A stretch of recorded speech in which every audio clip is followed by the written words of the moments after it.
It does. We just need more followers. Well, good. Windy, blustery Tuesday afternoon here in Whatcom County, November 7th, 2015 Port Commission meeting. The first item on the agenda is roll call. Let the record show that all three commissioners are present. Our next item is public comment period. Do we have anyone signed up, Diane? We have two persons that have signed up for the strategic budget public hearing. If we can just clarify that that was their intent. Oh, okay. Yeah, so is there anyone that wants to speak other than in that, the public hearing? That's your intent? Good, great. And we'll do that when we get to the strategic budget hearing. Okay, our next item is the consent agenda. A motion to approve consent agenda items A through D. Okay, gentlemen, did you have any question on the consent agenda?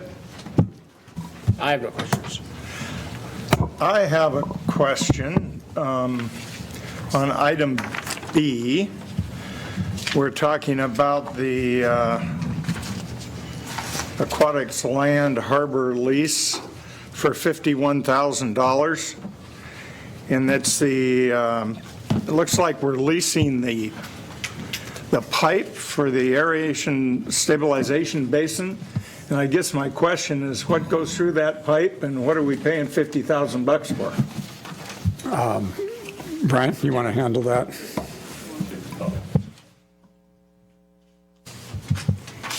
Sure, Brian Gowan, Director of Environmental Programs. That's an ongoing lease that we renew each year with DNR. It's actually for the outfall of the aerated stabilization basin pipe. It's not actively being used, actually, so that we have the ASB closed off, so it's just really managing stormwater now, but not with no discharge. We have maintained that, though, for the opportunity to potentially use that in the future as part of the Phase 2 Whatcom Waterway cleanup or any other potential use that we might need in the future if that gets transitioned into another use. So for now, we maintain that as an agreement with Georgia Pacific because that lease is actually with GP, but we requested that we maintain it, and so we've paid that lease payment for the past, I think, 5 or 6, even more years. If nothing's going through it, it's sitting there empty, we're paying $50,000 for the right to use it someday?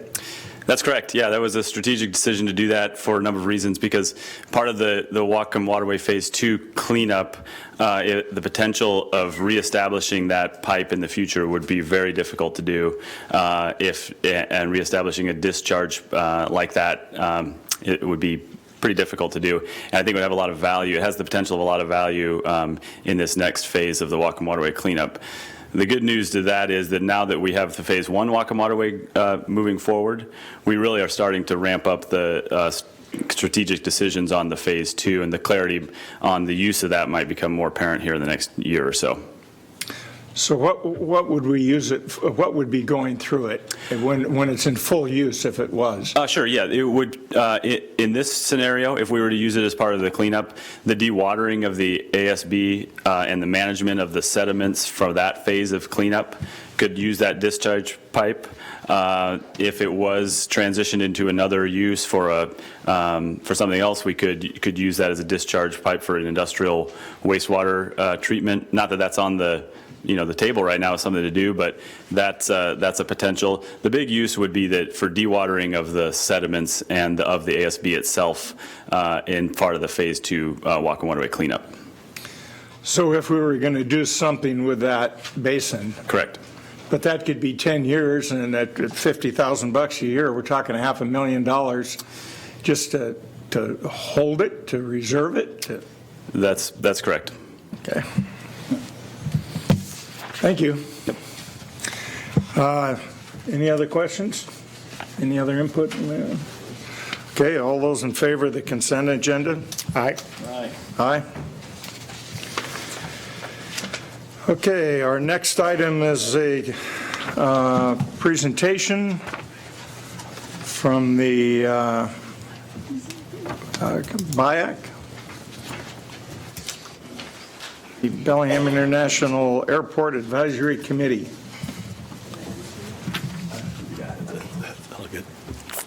Mark Lutweiler, Airport Manager. Thank you, Commissioners. I'm just here briefly to introduce a little bit of the hard work that some of our stakeholder groups in the community, as well as the fellow BIAC members, have been working on this summer.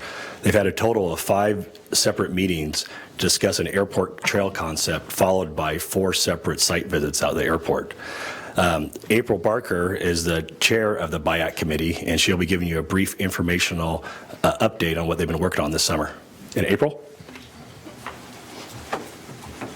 Okay, I'm here filling in for Larry. He's unfortunately stuck somewhere with his plane, so he's safe, but he is the chair of the committee, and I'm going to be stepping in for his presentation. So thank you for having us back to build on the concepts that we presented to you guys in January. Since then, we appointed this trail subcommittee. We've had 18 members. As Mark said, 5 meetings, 4 site visits, and over 40 hours put in, and most of that time was gifted. We are excited to share the committee suggestions to extend the port's trail network into Whatcom County. And I say port and not airport specifically because this is a real opportunity to extend the network that the port already has with trails, parks, and open space along Bellingham's waterfront and Blaine's Harbor. So a bigger concept than just the airport trail. Let's see. Okay. With that, all that time and energy went into what you see in front of you here, and it's really extensive. It's really exciting to know that most of this is already there and developed. So you can see here,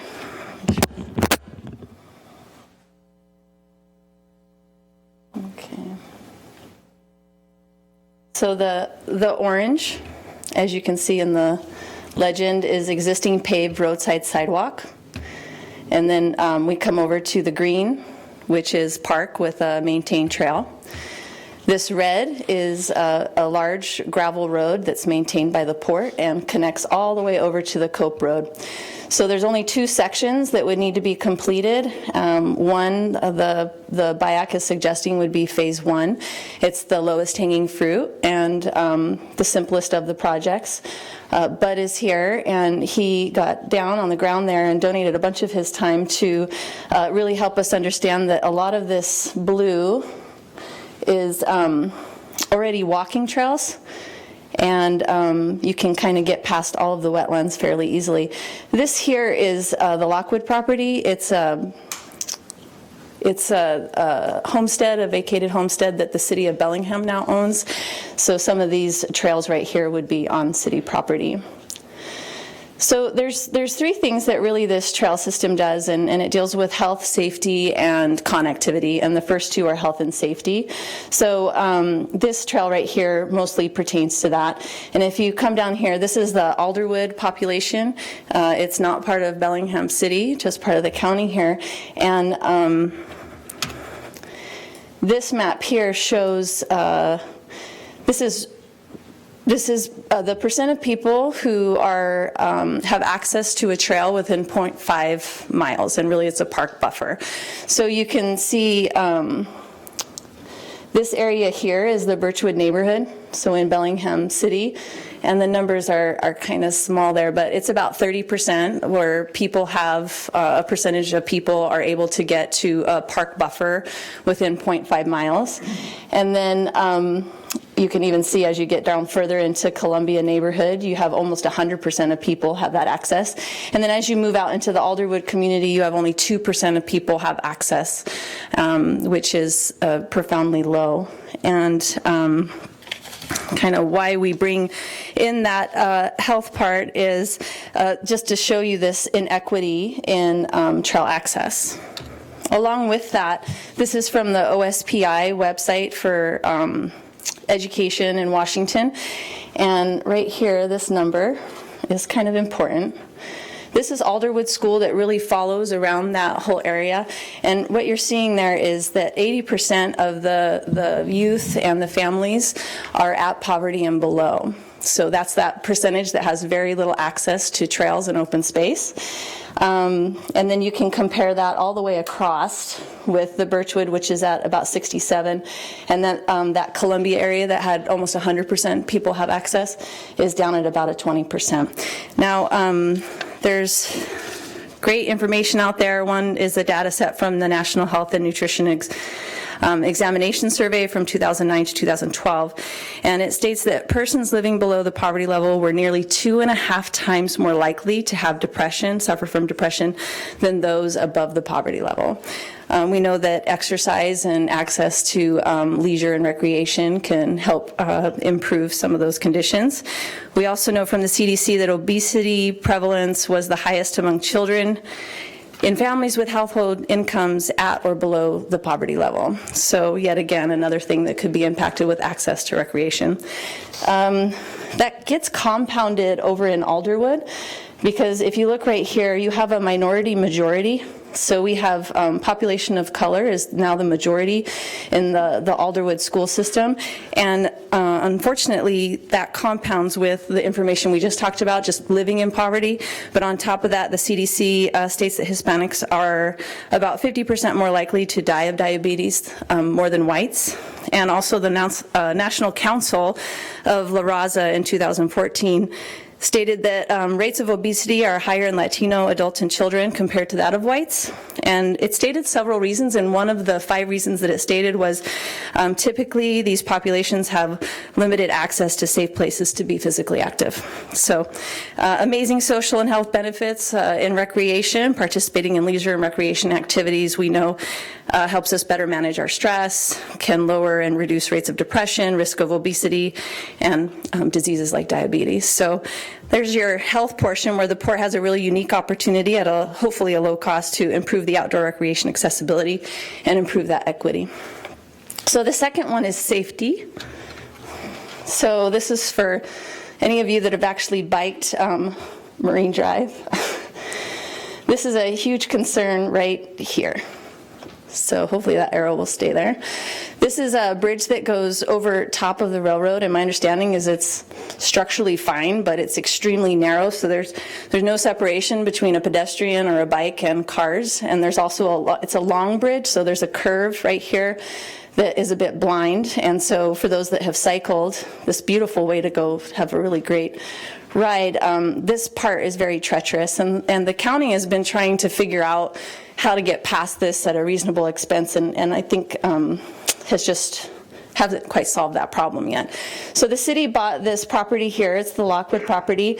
It seems like it would be easy just to come right onto here and then shoot out onto Wynn Road and then connect back into Marine. The problem is that that bridge extends beyond this access to the Lockwood property, so it's a really blind area. When you're headed west, it wouldn't be such a big deal, but if you were coming back east, it could compound the issue there. So these trails right here, and Bud is here if he wants to, or if you guys have more questions, there should be a trail coming all the way here. There's already a trail made. It's a little walking path that Bud found, and you could just connect into that, connect all the way through here. And then you could pop out onto Wynn Road, get over to Marine, or you could extend over, get onto Wynn Road, continue out, or of course you could come all the way down and you could hit right into Cope Road, which is pretty amazing. The last one is that health, the safety, and phase 2 is that connectivity piece. So right here, this is going to take a little bit more design and planning, probably a little bit more money, but you can see this amazing chance to get from Ferndale to Bellingham that you really just don't have as far as a biking community. So really many people describe Ferndale as being a bedroom community to Bellingham. As Bellingham gets less and less affordable, people drive till they qualify, but they're still having to come in and work in Bellingham. So this would provide that unique ability to have really a workforce cycling trail that would push you right through and just would cut off a ton of time that would dump you over here into the Alderwood community or down Bakerview over here.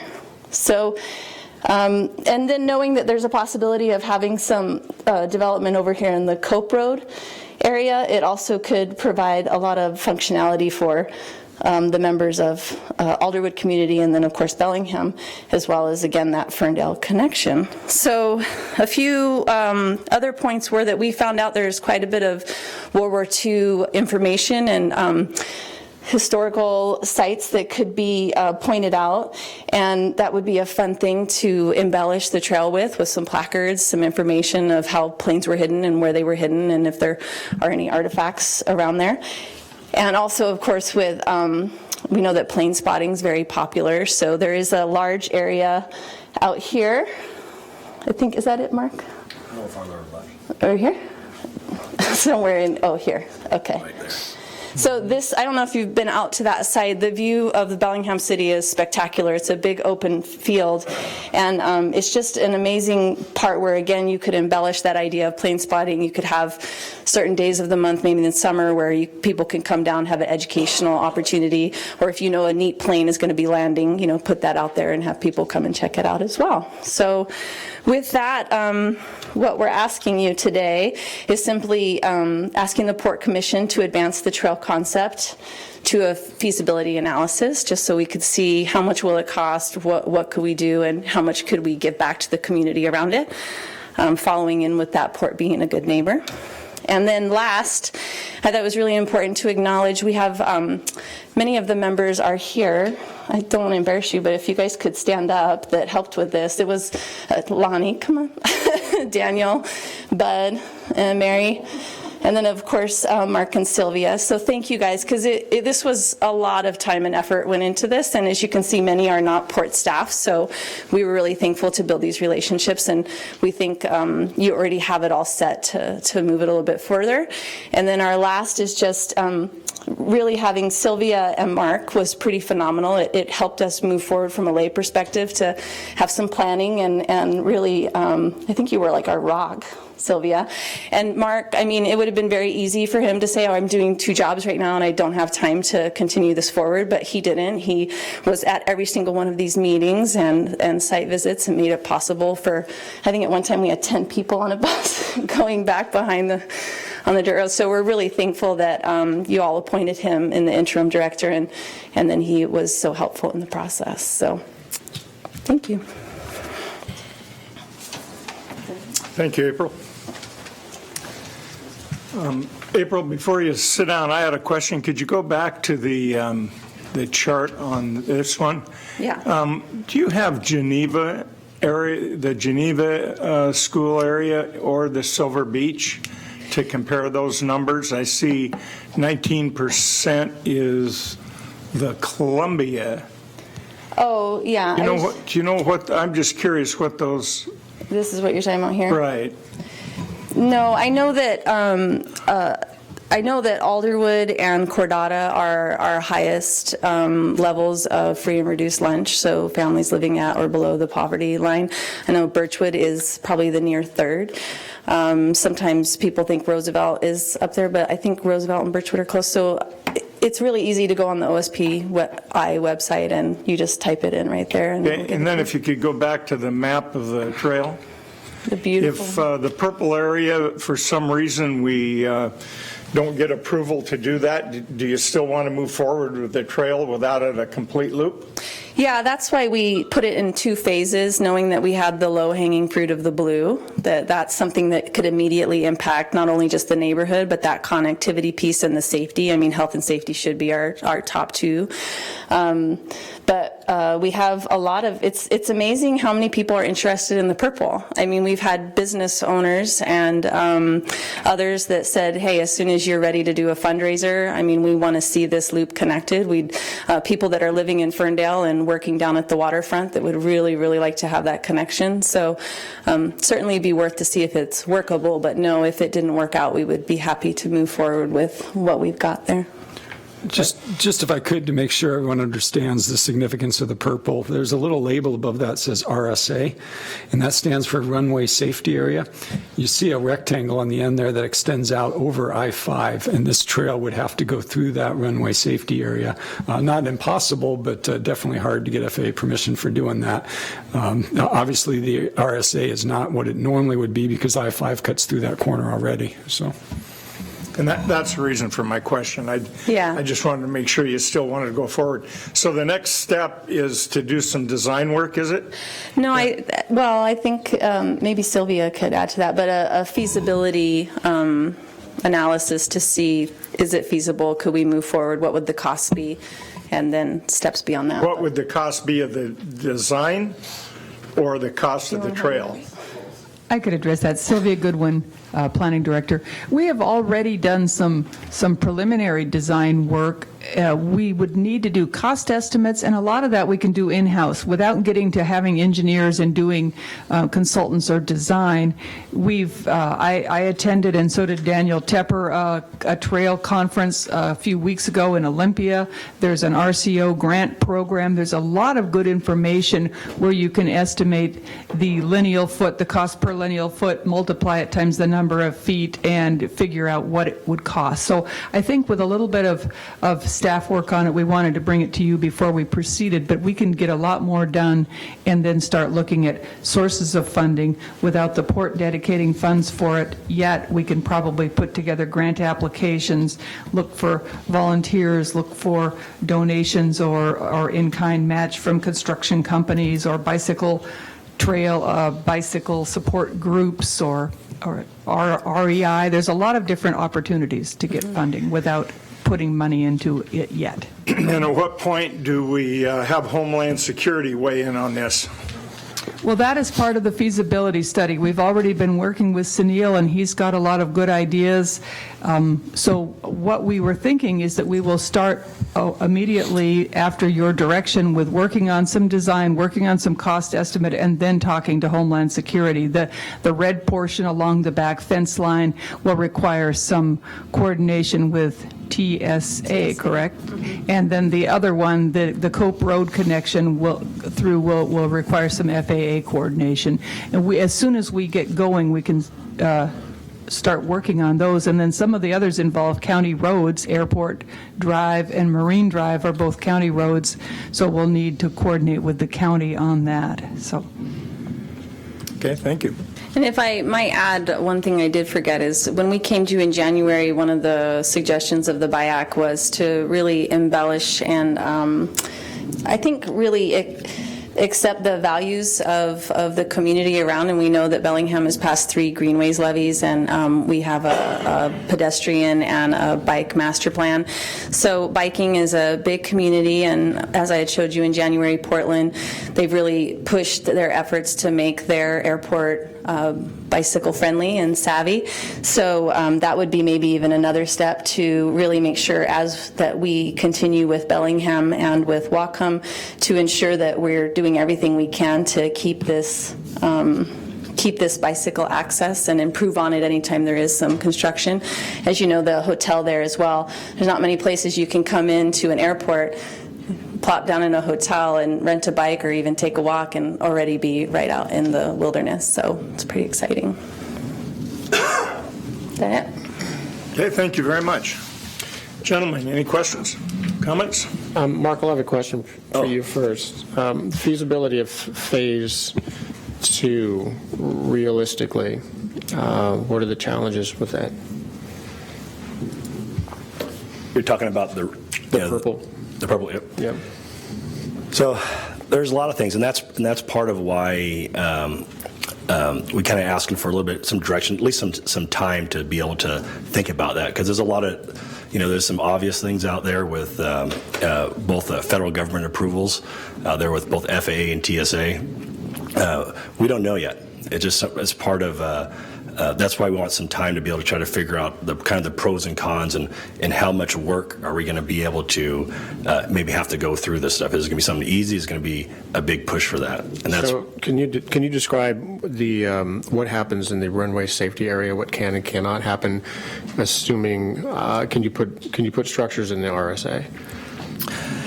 that is one of those questions where I may get Sunil to I this know there's stuff. that sloping line that goes Yeah. away from the runway and all that. You know, let me turn this over to Sunil a little bit. Is that because it's an easy, but it's a very complicated answer. Right. Good afternoon, Commissioner. Sunil Harman, Director of Aviation. The runway safety area is required to be maintained clear, except for equipment that's frangible in air navigation purposes. So essentially, it's a clean, there's an inner transitional surface that is required to keep the instrument landing light lane clear as well. In addition to that, there are imaginary surfaces, and that's a precision approach runway for an instrument landing system. So it's got a fairly rigorous 50-to-1 slope application that needs to be maintained clear. But as the Executive Director indicated, you already have an encroachment in the RSA with Interstate 5. It takes the corner off of the RSA. What we're talking about is an incremental development. And if it's not on airport property, if it shares the right-of-way for the interstate system or threads the line between the fence and the highway right-of-way, I don't think it's insurmountable as a challenge. We're talking about a fairly primitive type of bicycle, hiking, pedestrian trail. And we'll have to run it through the formal coordination process. It'll have to be included in an amendment to the airport layout plan. All of these are time-related rather than the FAA formally has 60 days to respond, but we can lay out the aeronautical pros and cons. As I see it right now, there aren't very many cons to pursuing it. So there's a slope there, so we're helped, because if this was just a flat field that went on from the half mile, you would have a hard time justifying it. But with that slope and there's a wall, Right. Are you talking about the trail maybe going below yes. the wall Yes. and between the fence at the freeway? And maybe even going outside the perimeter fence into the interstate right-of-way and back in. So those are options that need to be evaluated in the feasibility phase. So people would never be up near the runway at all, because they're going to be going down and around anyway? That's correct. Cool, super cool. All right, that's it on that one. Thank you. While you're up there, Sunil, the tribes are really interested in running that Cope Road through. I doubt that would happen, to be able to put a road through there. But if we have a trail through there and they want to put a road through there, is there going to be room for both? Commissioners, the FAA views it as a cumulative impact. Right now, you've got an interstate system with a certain volume of traffic that traverses an area where potentially, if there was an air accident, you have to evaluate the impact on the ground, if there's a runway overrun or so on. They typically look at a roadway as a cumulative effect. So where I've attempted to do it in other places, they've been pretty firm about not allowing roadways. This is because there was an accident with an airplane in Chicago Midway, and it went off beyond the fence. And so they've become much more restrictive in their interpretation of what can or can't be done in the runway safety area. That's a little different at Midway. It's a short runway, and there's a parking lot on a flat surface right at the end of the runway. That's right. That's correct. Okay, thank you very much. Okay. I just would like to finish my comments on this one. Thank you, by the way, Councilwoman Barker. And that was a very nice presentation. And mostly, I think, because in the 6 years I've been here, there have been scant few opportunities to provide or to even take a good hard look at a community benefit like this. And it's just not normal port business. And it's not that something we can't do, it's just not something that we normally do. And it would be my first time to get involved with something like this since I've been here. So it's kind of neat in that way. And Dan, I looked up the OSPI information. Geneva is at 27% poverty. Silver Beach is at 21%. And interestingly enough, Alderwood was at 79, but Cordata, which is on the edge of the city and across the freeway, is at 69% poverty levels there. Shuxton Middle School is at 62. So that area, you know, if there's something I think that we can do that sort of fits, and I think this one does fit, I think it's definitely something we should look at further. Thanks. Any other questions? It's just really a nice area. I've been following most of that, and it's offers so much different types of terrain and water and swamps and trees, and just a really intriguing piece of land. If I remember correctly, airport security took you over there to meet us across the runway. Correct? I can't recall that. Okay, thank you very much, April, for your presentation. Our next item is also a presentation from the International Sailing Center. Stuff.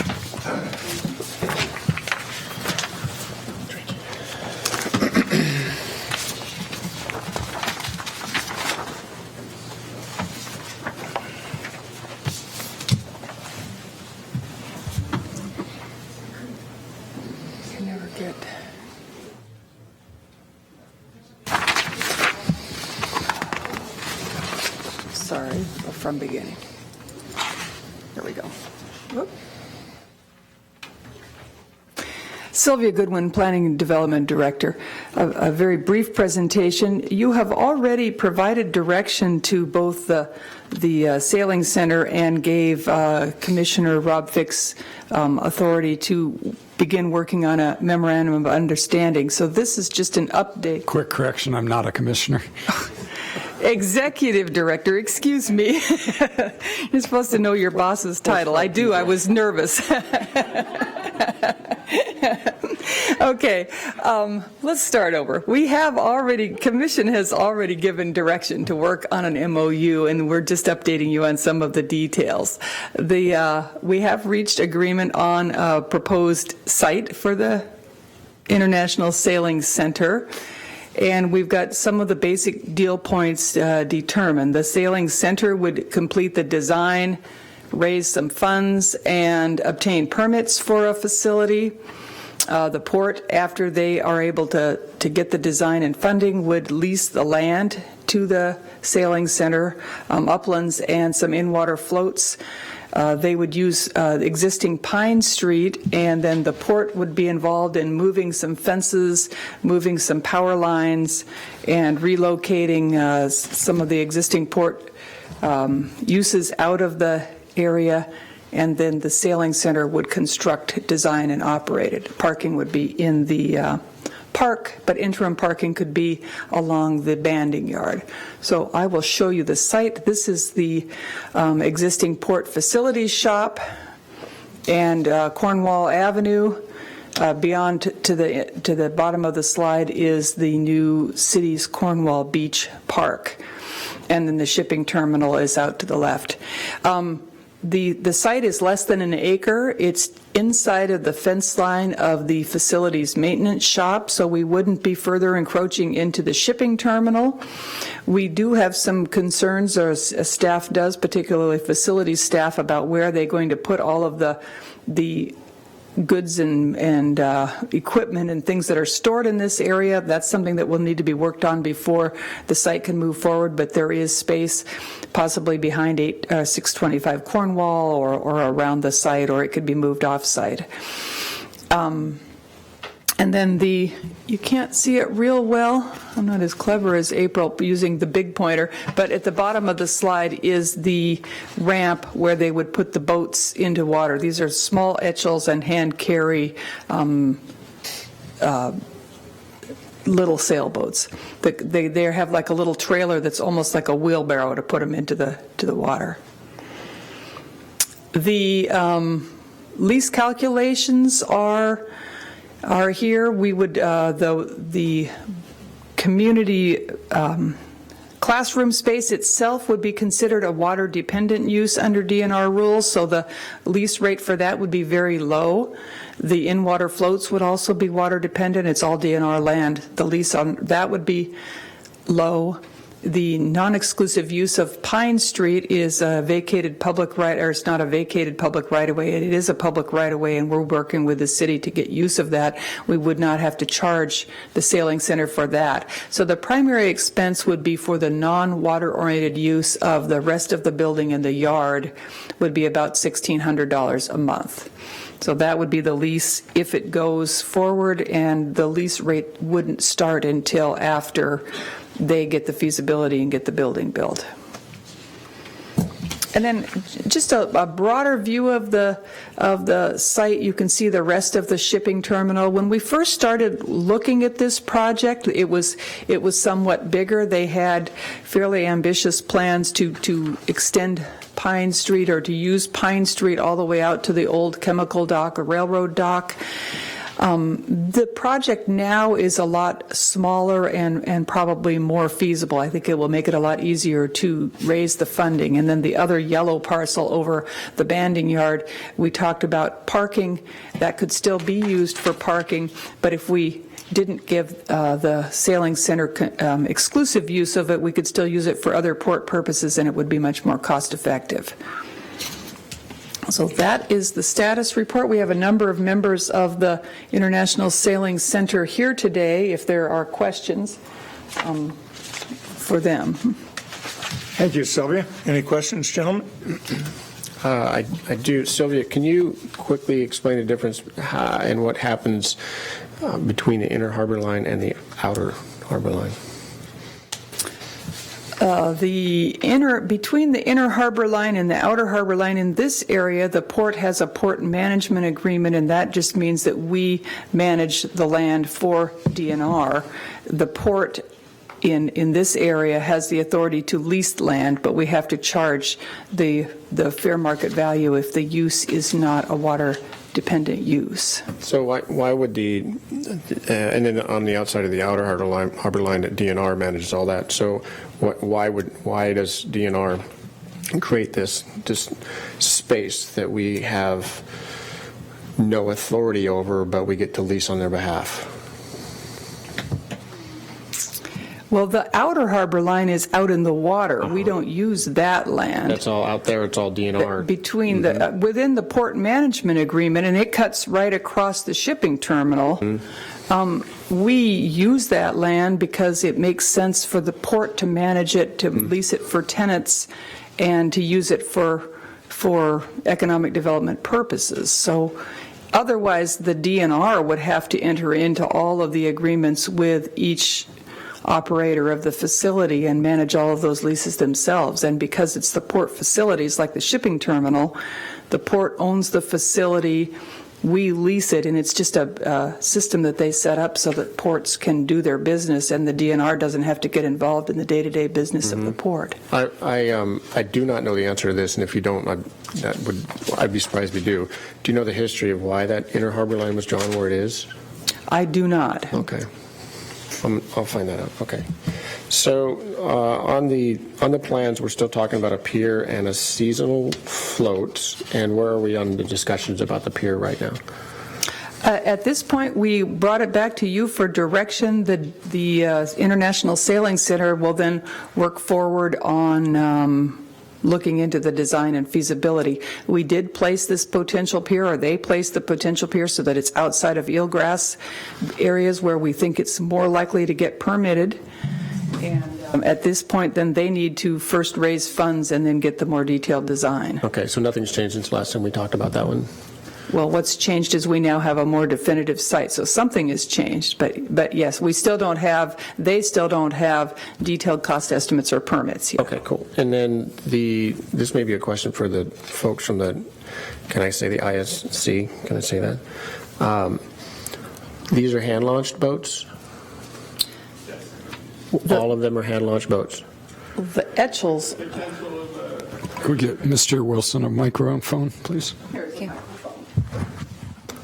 You want to come over here, Scott? Go ahead, Jamie. You want to answer?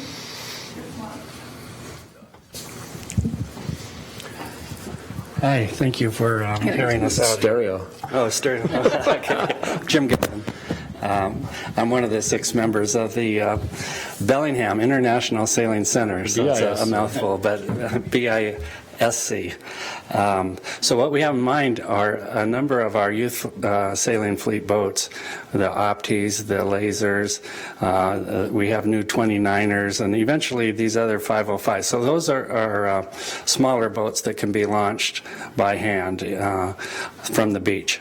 And then as time goes on, we want to be able to use lifts to access our keel boats. And so then we have all kinds of different boats like Etchels and J24s and San Juan 24s and things like that. So it's kind of a 2-step process. Okay, thank you for that. And now my comment to my colleagues in our executive. Stay up there, Jim. I got a question for you when my time comes. So this is a very similar situation what we see at the Community Boating Center on the south side, where we are hand launching boats and we are not charging a water dependent use.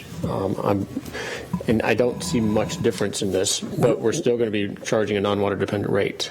We're consistent in our approach between Right. both sites. Yes, and I would say we are consistent in our approach with both sides. I would also urge us to take a little harder stance with DNR so we can have more control over what's happening in the lines between the outer harbor line and inner harbor line, so they're not tying our hands so much on simple decisions like this.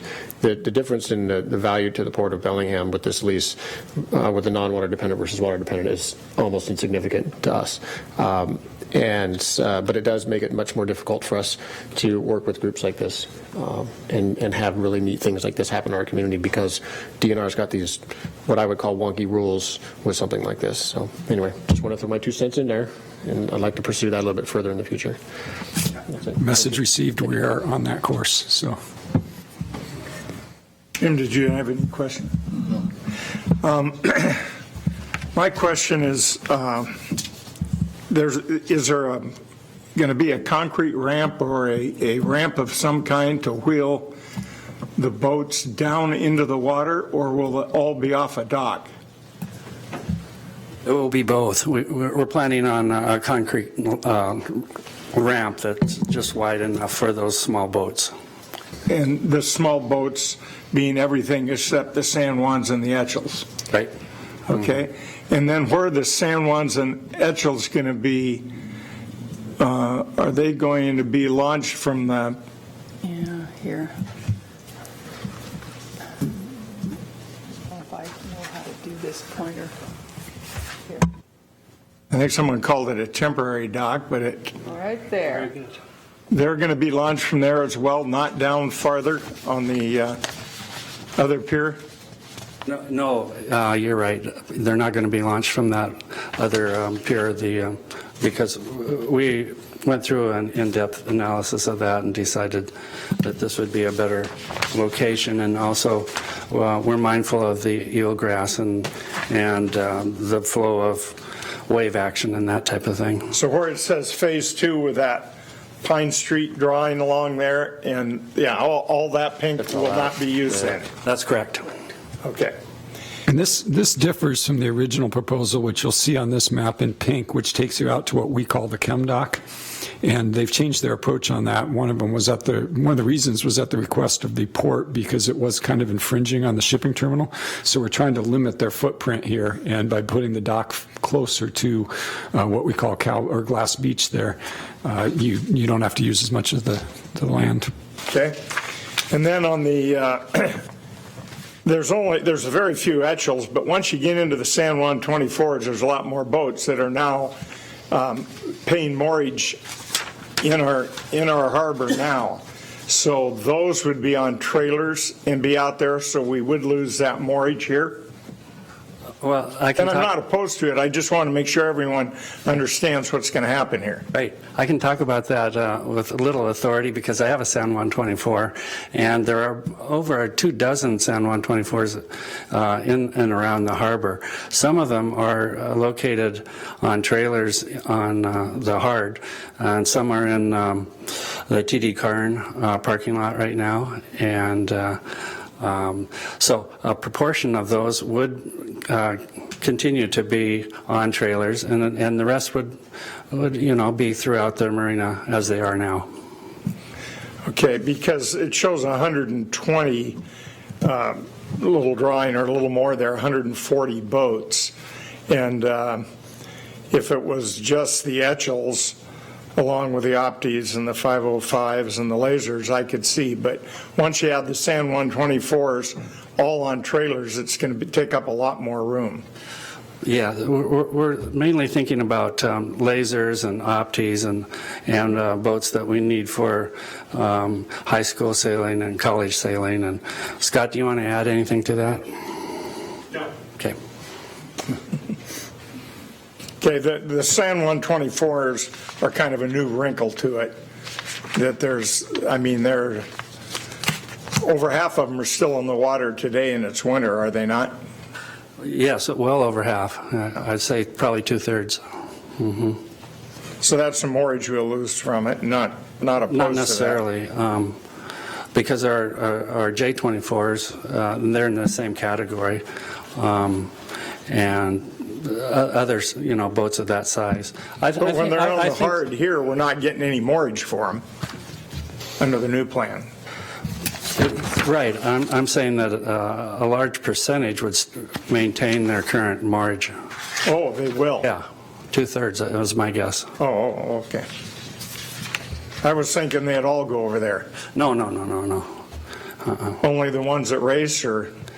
Well, the ones, that's a tricky question too. Some people like to have access year-round for all kinds of reasons, and they go out and crab, they go on cruises, and they don't want to be going on and off the trailer. But those that race, the hardcore racers, and I'm sure that our new harbor master wouldn't mind me saying this. He just bought one of the top sailing boats that he wants to keep on a trailer because it's faster and more competitive.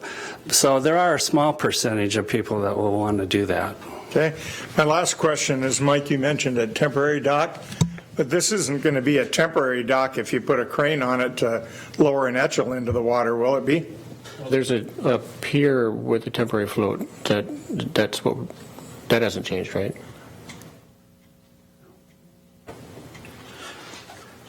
I'm not sure I understand the question. Actually, Scott Wilson did this design. I believe one of these was supposed to be a float and one is a launch. And one is a ramp. So there's actually going to be three then? No, the launch and the ramp are the same The thing. ramp is the launch, yeah. So one would be a paved ramp into the water, the other would be a float, and then the crane would pick up the Etchels, plop them into the water. And that crane would be on the float? Correct. Wow, okay. Or on the ground, on the... It's got to be on something pretty permanent. I mean, those boats aren't... So we're not doing a pier now. That's where the next phase of it, where they come in with the engineering design, and then we'll show you the details. Okay. That's what we're lacking right now on the design is. Okay, maybe I've got the cart ahead of the horse here. I think so. Okay. Well, because I was excited to be able to help with this pier project, but if we're not building a pier, then There's going to have to be some structure goes out over the water to launch these vessels, and whether you call that a float or a pier or a dock, I think that needs to be determined, and how many pilings need to go in, all that needs to be determined. all right, okay. So there will be more of a pier than a dock. I didn't draw the picture that was up here, but I don't know how you could have a crane out there without some sort of a piling structure that's And more that's permanent. my question. Yeah. Not that I'm opposed to it, I just want to make sure I know what we're doing here. The main purpose of the presentation and the update today is to get your feedback on this potential site, and then the International Sailing Center can go forward, do the more detailed designs, and do the cost estimating. They didn't want to put a lot of money into a design until they knew for sure that this was an acceptable site. So it's basically, are we in favor of this site, of all the sites we looked at? And we'll be back to you as they move forward with the detail. They wanted to be able to have a press release and start doing some fundraising, and until until they were clear that this was the potential site and the right size and the right location, they didn't want to move forward too far ahead of the horse. Well, I'm definitely in favor of the site. The next question I had was the building. On the size of building, I was thinking we were going to store small lasers and stuff in the building. Doesn't look like we are. The building, it's not going to store many boats, is it? The original design, and again, the building has not been finally designed, but would be to store the small hand carry vessels in the bottom and have classroom on the top. So that it's a 5,000 or 6,000 square foot building, and the classroom is only about 500 square feet of that. So the rest of it is for storing equipment, storing vessels, storing life jackets, and that type of stuff. How many of those boats are there today ready to go into there? Are there over 120? Mike Powell, how many? I think we're looking at the moment we've got somewhere around the region of 25 boats within the small boat BYC fleet. That doesn't include any other boats that might come from private membership. Well, I understand once we build it, there will be more. Right. But we're looking at 120. We're allocating space here for about 120 boats on trailers out there, and right now there's 25. Let me just, I don't have the number in the top of my head. Well, rough number. How many FJs? 16, okay. Got a dozen, that's 38. Actually, we're probably looking at closer to 40 currently. Okay. And it's something that we've been rapidly expanding as the fleet's expanded. Okay, but right now, if you filled it up today, it'd be a third full. Okay, Yes. Thank you. I don't have any other questions. You have any comments? No, sir. What's your thinking on this? You like the spot? I think we already discussed this, so I'm fine with all that, yeah. The only thing I wasn't quite clear on was the pier versus the float versus the ramp, or which version of those we'll actually end with. So. Okay, I had those same questions as well. So. Yeah. Space to store them on the land. Okay, very good. Thank you. A further update as their plans get further along then. Cool. Thank you.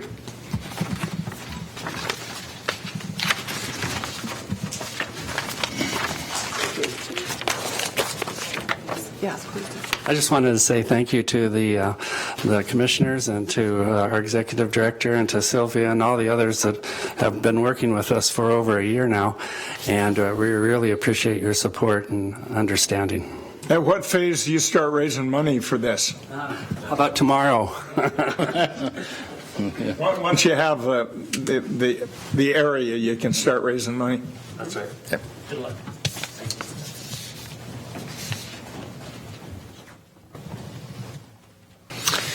Okay, with that in mind, our next item, we are going to recess the public meeting, and we're going to open the public hearing on the comprehensive scheme of harbor improvements.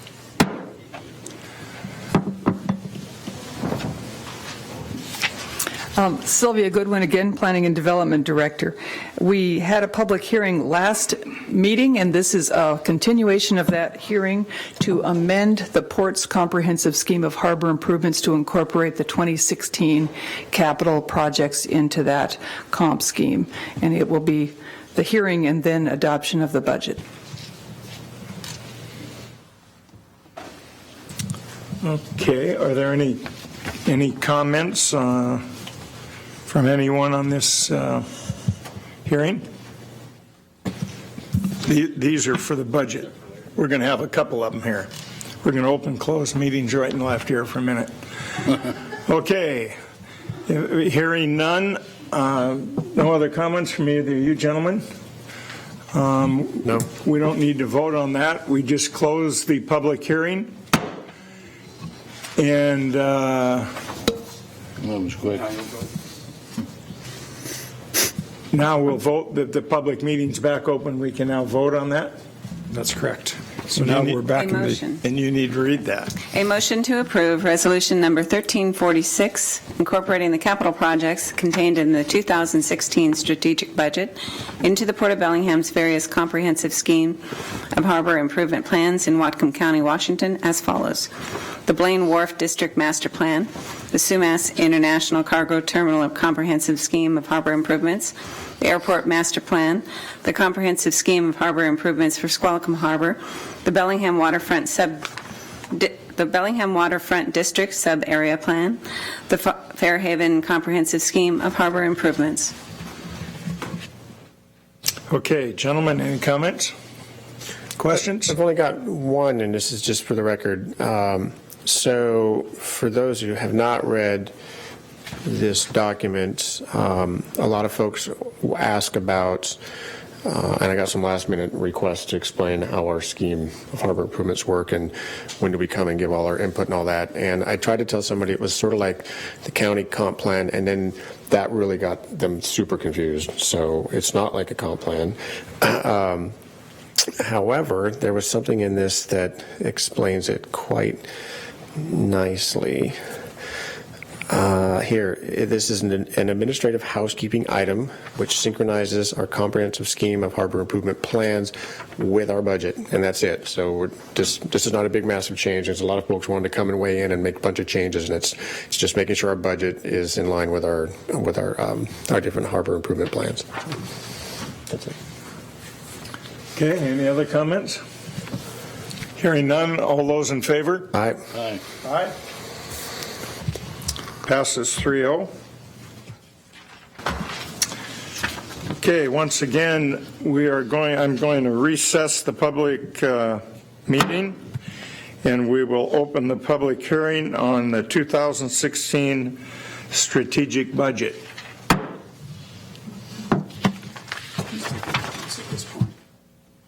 Do what? We're taking comments. Right. It says, Tamara, you're not going to comment yet first?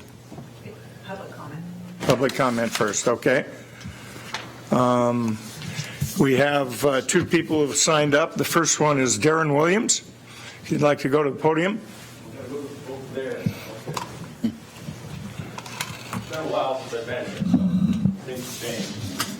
You're being recorded. We did miss you while you were gone. Well, thank you.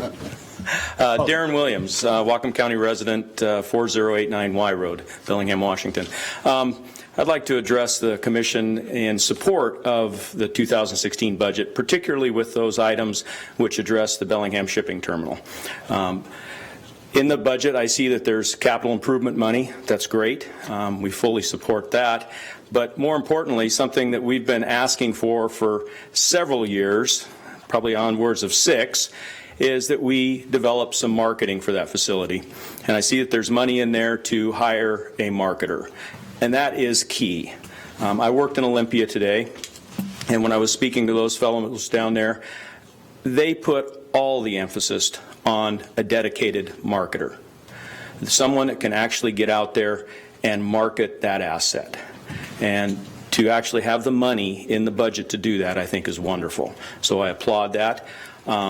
I know we're coming to the end of Commissioner Jorgensen's time here. I hope that the focus that this commission and the previous commission can continue on with his replacement as well, with that terminal being utilized.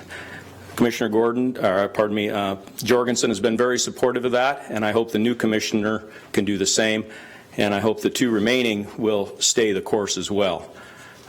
I know that there'll be a change and there'll be other issues addressed, but let's not lose the focus here. We've come a long ways in the last 5 years. We've made the turn. The dredging is underway. The facility's been brought up. The market is still strong, as some other things that have happened here recently indicate. So let's stay the course and spend that money wisely and market the terminal. Thank you for your time. Thank you, Darren. I'm also pleased that we do have that money in there for marketing as well. So, Darren, you said Commissioner Gordon. Is that Batman?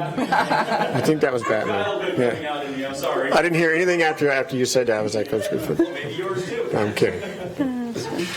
Next person signed up is Jay Bornstein. Welcome, Jay. Commissioners, Jay Bornstein here, representing the Whatcom County Working Waterfront Coalition. While the Whatcom Waterfront Coalition comprises membership of about 85 members, companies, when we were made aware of the strategic budget, it was posted online November 6th. It was quite short in order for us to get it out to all of our members. However, we did meet as an executive committee, and we came up with basically two suggestions. One suggestion is an additional objective for the real estate division, and one suggestion is for future budget considerations. The Working Waterfront Coalition proposes objective number 7 that we are proposing that would be added to the real estate division. I have a copies of it before I just read it to you so you can just see it, if I may.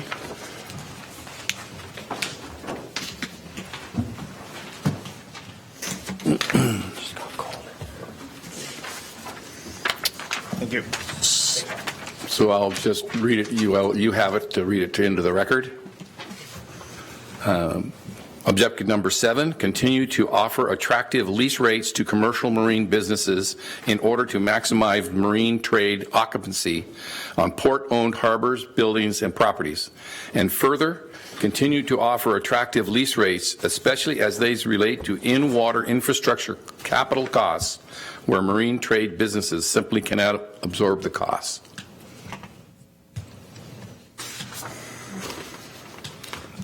Questions? Go ahead. I don't see any problem with this language. I think it's a good addition to the budget. Continue to offer attractive, meaning we have in the past? Have or have not, you said? Have not? Have. Have. So you want us to continue to offer?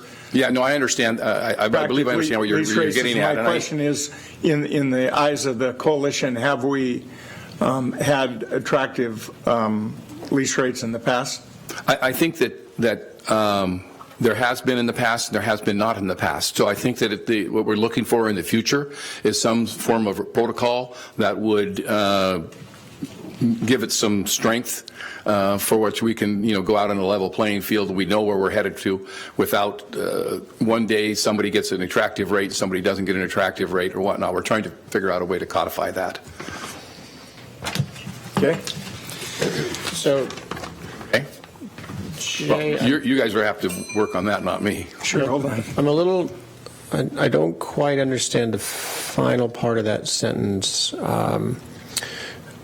Continue to offer attractive lease rates, especially as relation to in-water marine infrastructure capital costs where marine trades businesses. What do you mean by that? Well, what you mean by that is you're going to go through a lot of like bulkhead work and cleanup work and whatnot, and the dollars that you're going to be able to have to spend to get the land and everything ready to build on or to be used on properly is going to be very disproportionate to what you're going to be able to get the rent rate out of it. I think that's what we're getting at in terms of being able to hold water-dependent and water-related businesses at the waterfront. Is there a suggestion in this sentence that the port would, for example, replace a bulkhead, let's say, on the end of Hilton, and then hope that the cost could be recovered by the folks leasing at Hilton? Is there a suggestion that that's what this has happened and that's why this is being said? No. Okay. I think we're using this in a generic term. I don't think, at least from my perspective and the conversations we had in our executive committee, is that we have anything, a example. Okay. Okay, I think this is more of a generic thing where you're going to put in some land, you're going to put in some infrastructure, and the only people that can afford it would be condos, as an example, versus the working waterfront. And so, in terms of having a specific example where somebody is aggrieved on this kind of a negotiation today, we're not bringing that forward.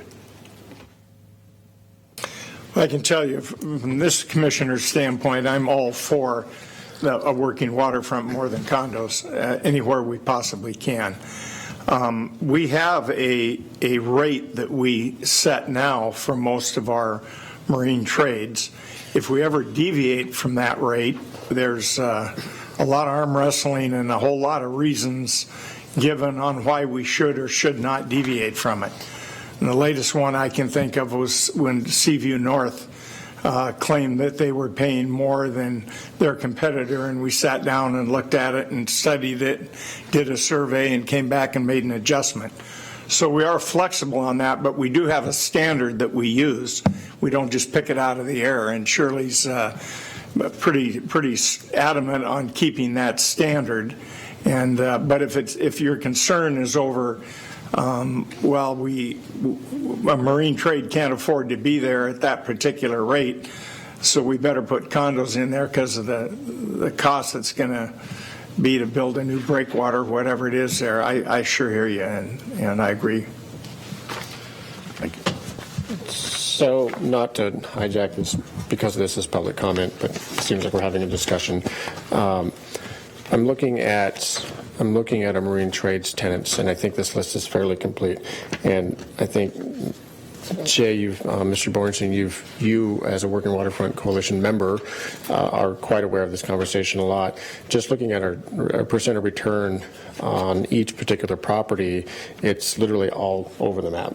So that being just one of several columns here where, like you just mentioned, Commissioner Robbins, about one tenant looking at another tenant's lease rate, and we're constantly renegotiating. So I like this concept that you're aiming at, that the Working Waterfront Coalition is aiming at with this statement. I'm not sure I'm comfortable with the last 4 words of objective number 7. I would add something slightly different there, but I definitely do appreciate this, and thank you, Rob, for saying that it doesn't seem to be something that would be a little out of the ordinary to add for the real estate division. Commissioner, did you have something you wanted to offer up at the end there instead of, I'm assuming it's the cannot absorb the costs that you have an issue with? Yeah, I think I would this is my proposal, and not saying that that's not important, but I would strike simply cannot absorb the costs and write must rely on water access. Because I think what that says here is that the port will offer attractive lease rates for the in-water, including the in-water marine infrastructure capital costs for businesses that simply have no other option except to be located there, and they need that water access. I've got a little drawing I created a few years ago with an imaginary waterfront, which is this little thin band, and on one side is this big arrow, and it's goods moving offshore, and the other side is a big arrow with goods moving onshore, and it's that little thin band that we have to spend so much money, and it becomes to keep it alive, but it's also the critical piece. It's that pier or the wharf or that sometimes just a bulkhead. So I don't have a problem with suggesting that this is something that we might just keep in forethought. What was that you wanted to change it to? Because we need to vote to put this in. It would say changing it. The last 4 words would be must, or 5 words, must rely on water access. So simply strike simply cannot absorb the costs, and replace it with must rely on water access. So, Commissioner, my suggestion here is I've got the language here, and when you approve the budget, you say subject to the change of the real estate objective number 7. Oh, okay. Should we ask what do you think, Sylvia? I mean, it's your division. Or Shirley, I'm so sorry. You know what, I think I remember Scott Walker doing that. He knew you a lot longer than I did, so. Good afternoon, Commissioner. Shirley McFerrin, Real Estate Director. I actually worked with the Working Waterfront Coalition on shaping this objective for our real estate division. And I think it really reflects the culture of our organization. So I support it 100%. Super cool. Thank you. Would you just as soon leave it like it is written now? You were involved in it? I think Commissioner McCauley has a good point. Mr. Kyle, Jim Kyle, and I, the president of the coalition, worked on that last wording.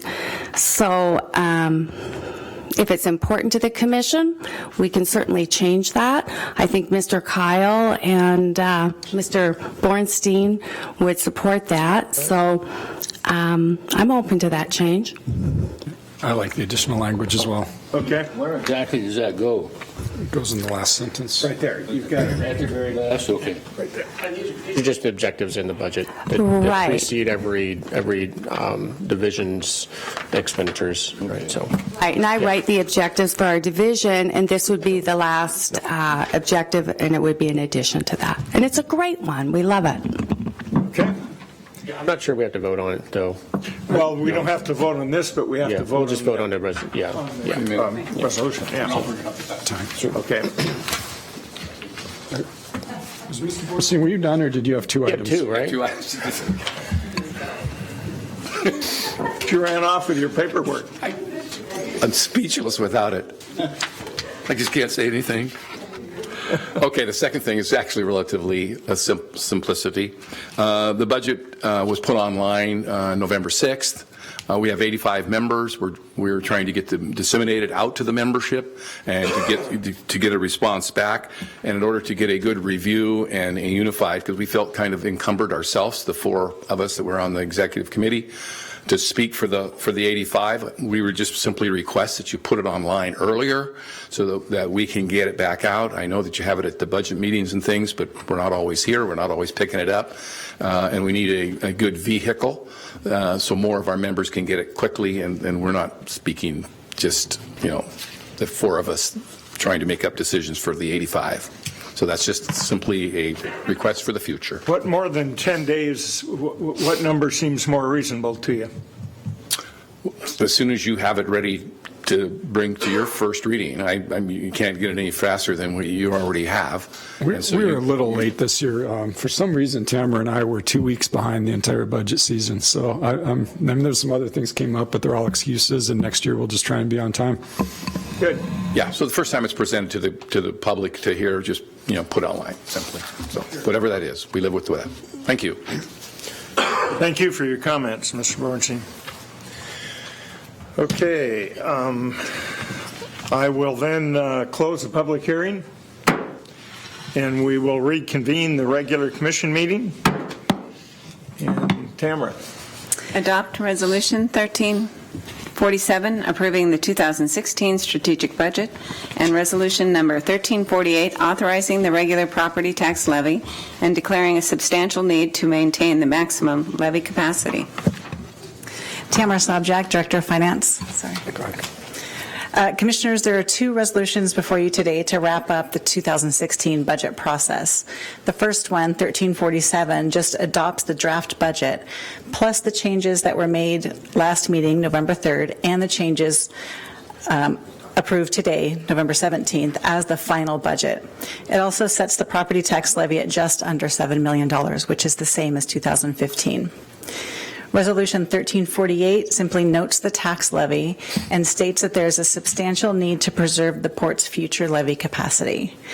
Both are the standard annual resolutions required in order to file the budget with the county. We're asking for your approval today. And I'll just add to that a quick note that you're approving the 2016 strategic budget with the additional language we added in real estate objective number 7. Okay. Very good, thank you. And do you have any comments?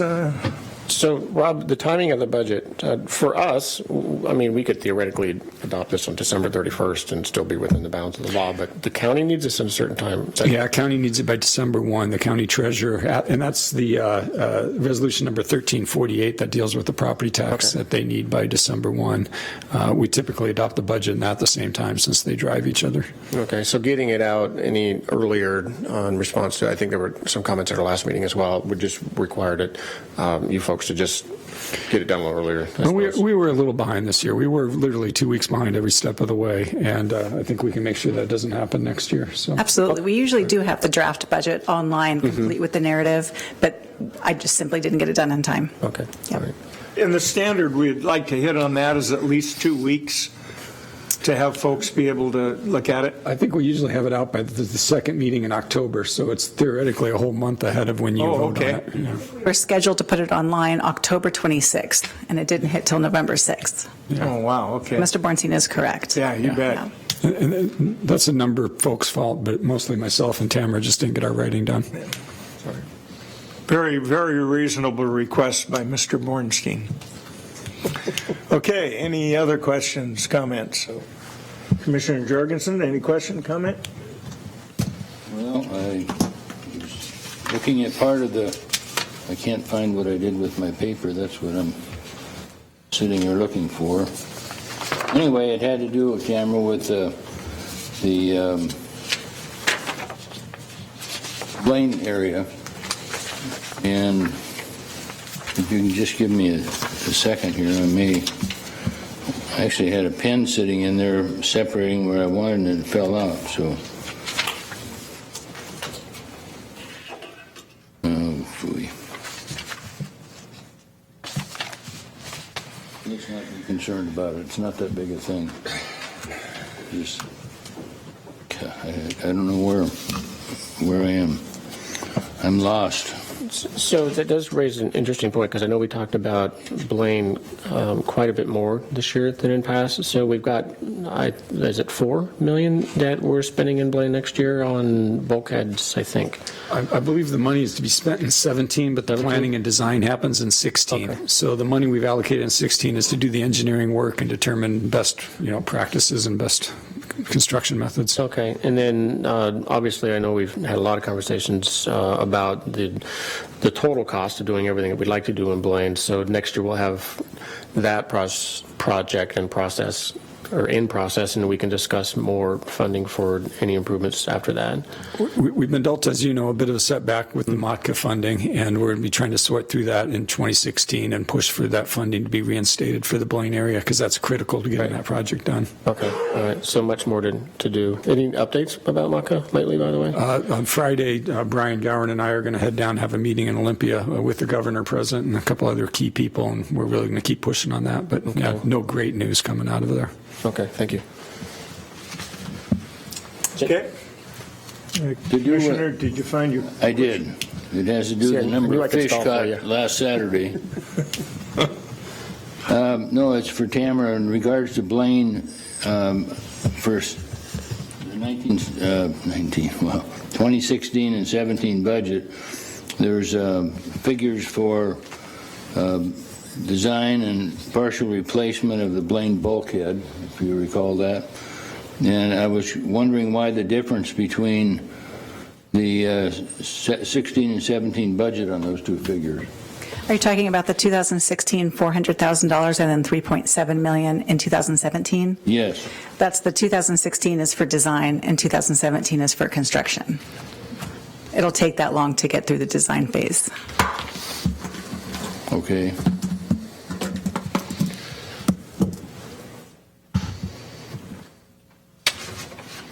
All right. Lost my- Okay, no other questions? No, sir. Did that not make sense to you? No, not much. I lost my paper. I had my notes. Let's see, we need to vote on that before we close the hearing. No, we've closed it. So we can vote now. All those in favor? Aye. Aye. Aye. Thank you, Tamara. Okay, we're now going to recess the,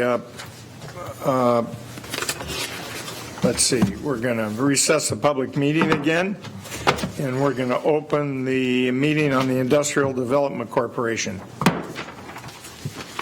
A motion to approve the minutes of the Industrial Development Corporation of the Port of Bellingham Commission meeting held Tuesday, January 6, 2015.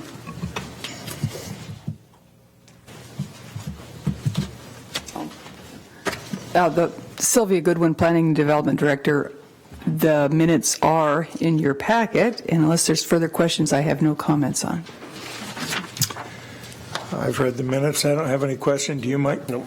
Do you, Commissioner Jorgensen? Okay. We have, we don't vote on this yet, do we? Do we separately? Both of them separately? Okay, all those in favor? Aye. Aye. Okay, now item number 2. Authorize a 2016 budget for the Industrial Development Corporation totaling revenues of $29,220 and expenditures of $16,859 as outlined in the attached budget Authorize the IDC treasurer to approve the distribution and payment of IDC funds in conjunction with this budget, and declare $44,229 of IDC funds surplus and transfer to the 2016 Port Economic Development Outside Services budget. Thank you, Diane. Any questions or comments? All those in favor? Aye. Aye. Okay, thank you very much, Sylvia. So now we will close the IDC meeting, and we'll reconvene our regular commission meeting. Thank you, Commissioner Robbins. I've got a work emergency. I need to make a quick phone call, so I'm going to step out just for a moment while Elizabeth's doing her spiel on the employee benefits program, and I should be back to vote. Okay. We need, do we need to read the action item?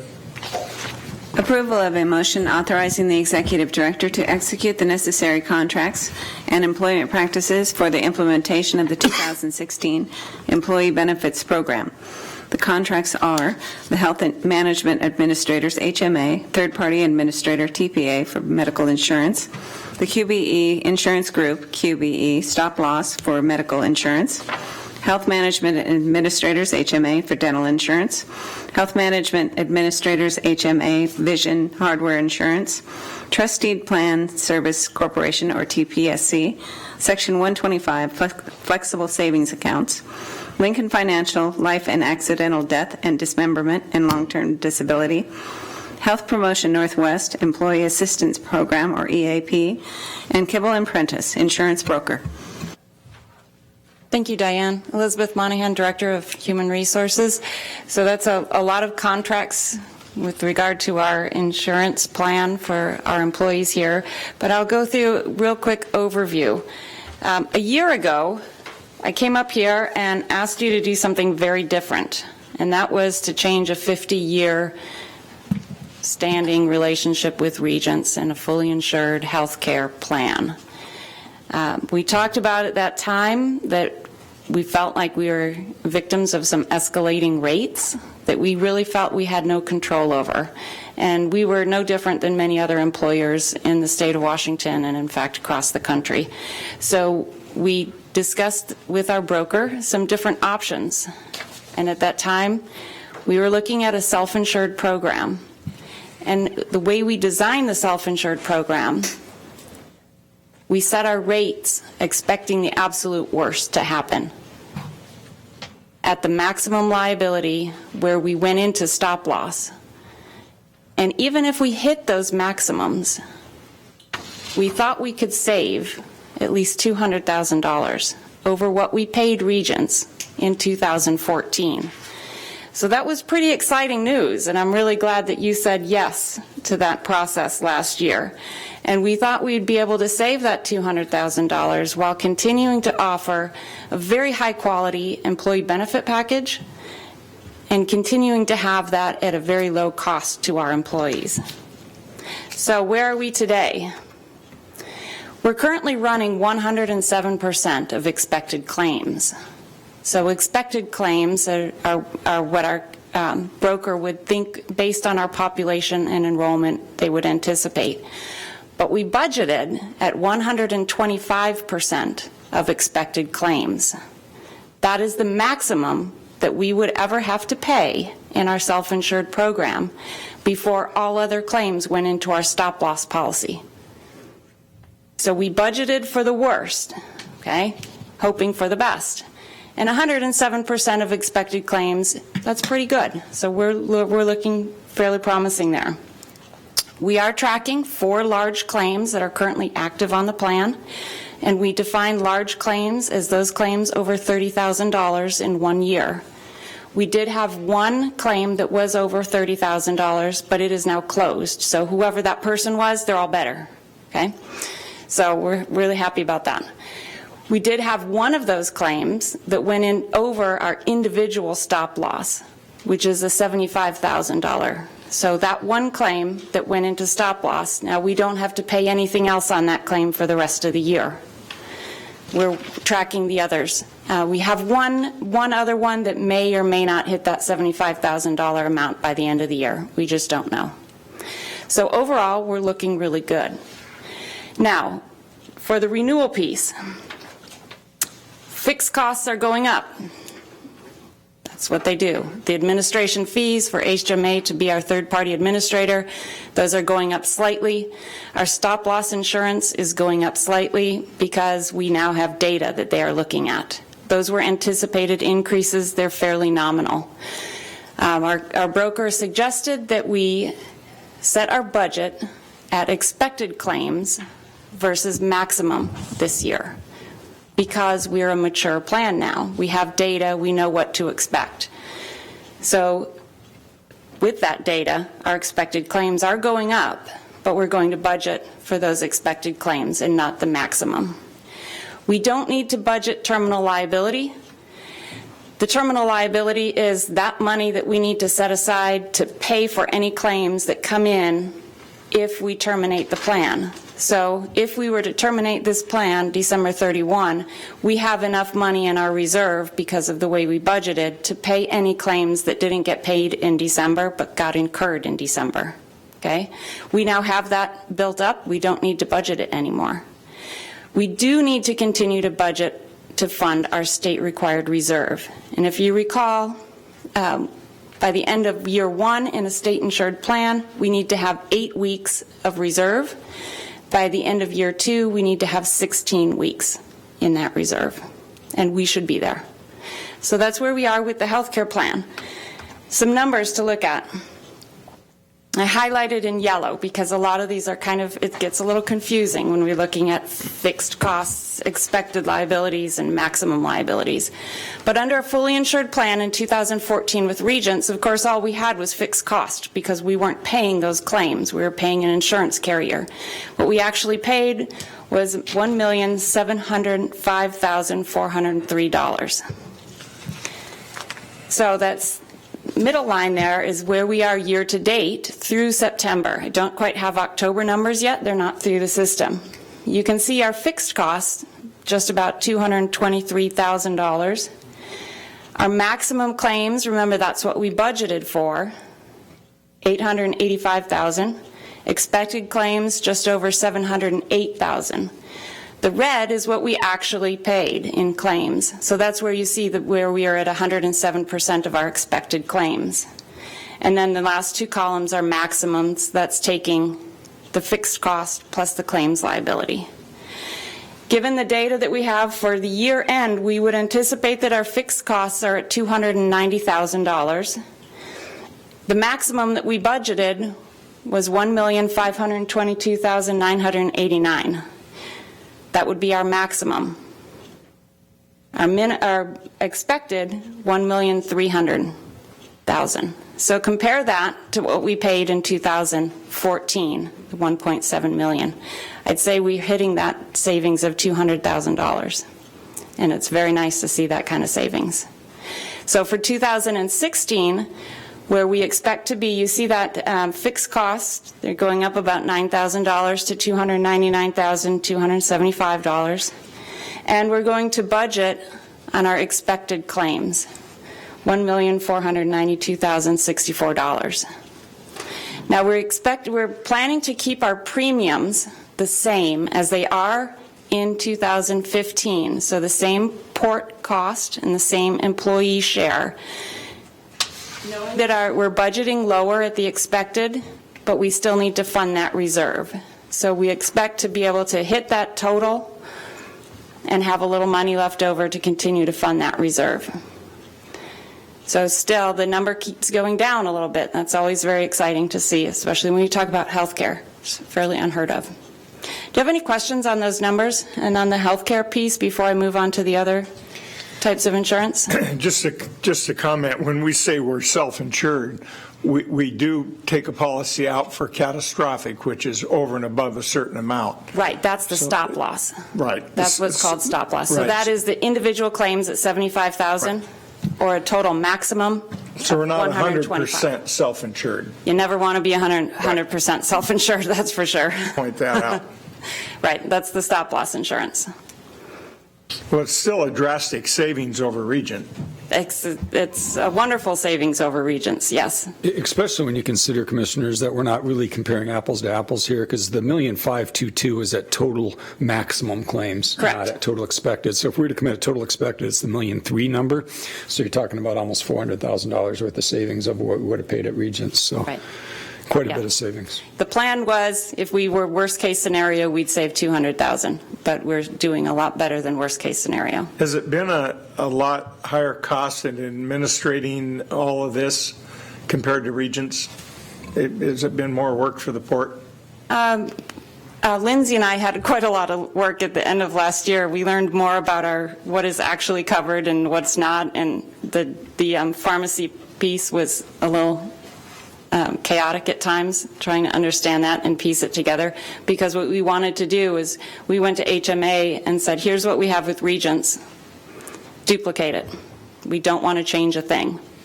And so that meant that for the month of December, we spent a lot of time with our broker, HMA, and our pharmacy carrier Envision, and understood all the details of those plans to make sure that when claims started coming through in January, they were being processed the same as they would have been under Regents. But on an ongoing basis, it shouldn't be much more. On an ongoing basis, not much more at all. Thank you. No. So there is one change to the plan design that we're recommending this year. Typically, when I talk to employees and through the benefit committee, the one complaint about our benefit plan is the current plan, which is a direct reimbursement for our dental and vision hardware. So that means when you go to the dentist for your biannual, semi-annual cleaning, you have to pay cash, and then you come in, you pick up a form, you fill out the form, you send it to TPSC, and you wait 3 to 6 weeks before that reimbursement comes through on your paycheck, and you get the percentage back that you are eligible for. So a lot of people didn't utilize the benefit because they didn't have the ability to pay that upfront and wait to get reimbursed. So we asked Kibble and Prentice to go to the market and see about a basic indemnity plan. Still self-insured, but working more like a typical dental plan. So what they've found is HMA is able to administer this plan at a very reasonable cost. It would have a deductible of $50 per person. All preventive care, so those 2 cleanings a year, they're covered at 100%. You don't have to pay up front, so it's just like a regular insurance plan. Basic services are then covered at 80%, major services at 50%, maximum benefit $1,500. That's different than the current maximum of $1,765. But we have that $1,765 that you can receive right now has both dental and vision. So we had to separate the two. So I think it's still very comparable. The orthodontic maximum is still the same at $1,500. Then we have the separate vision plan, which is, again, will act like an indemnity plan. So you get your exam, that's covered under our medical plan. Then if you have to actually go get your glasses or your contacts, then you would have an ID card and it would function just like an indemnity plan. Lenses are paid for 100%. Now, that's not the really fancy lenses that they have, the anti-glare, the anti-scratch, the no-line bifocals, trifocals, or whatever. They're your standard lenses. If you need all those other fancy things, then there will be a schedule of what they will pay. Okay? But still, basic lenses, 100% covered every 12 months. Frames, covered 100% up to $130 every 24 months.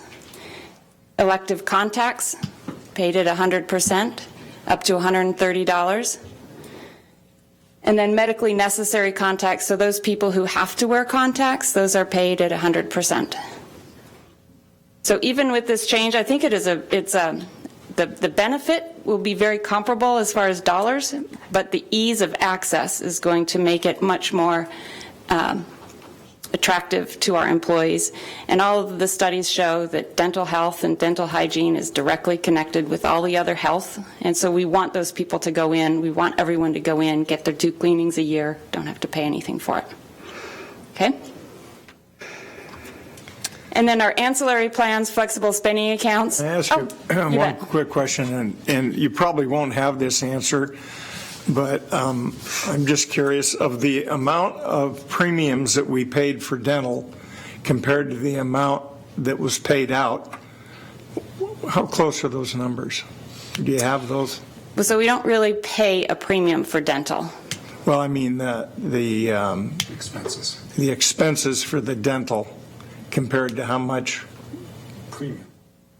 I think what you're trying to get at, Commissioner, is what have we paid in the past for expenses or reimbursements compared to what we pay in premium for the new plan? Is that correct? Yes. So actually, this plan we expect to be several $1,000s less expensive than the current plan. Well, no, that wasn't my question. When I had 100 employees just like the port, and we self-insured our dental and saved thousands of dollars because the amount that we paid as a company in the premium, we never got that much back because people didn't go to the dentist like they should. So we never got, there was such a drastic difference. And I just wondered if you had, I guess we don't know that difference. Is that correct? Right, because we're not paying premiums right now. So in our current plan, the direct reimbursement, we have a budget where we estimate based on enrollment how much we think we're going to spend. And So we don't break it out by the cost of dental per person? We do. We have that. We do, but we're not actually paying that premium to anyone. Does that make sense? It does. We're accounting for that in through our budget, and then as you go to the dentist and you submit a claim, it comes straight off the budget line. On the employee benefit. It's an expense to the port at that point. Right. So I think the true comparison is the expense to the port of the old plan versus the premium of the new plan. And we believe the premium of the new plan is slightly less than the expense to the port of the old plan.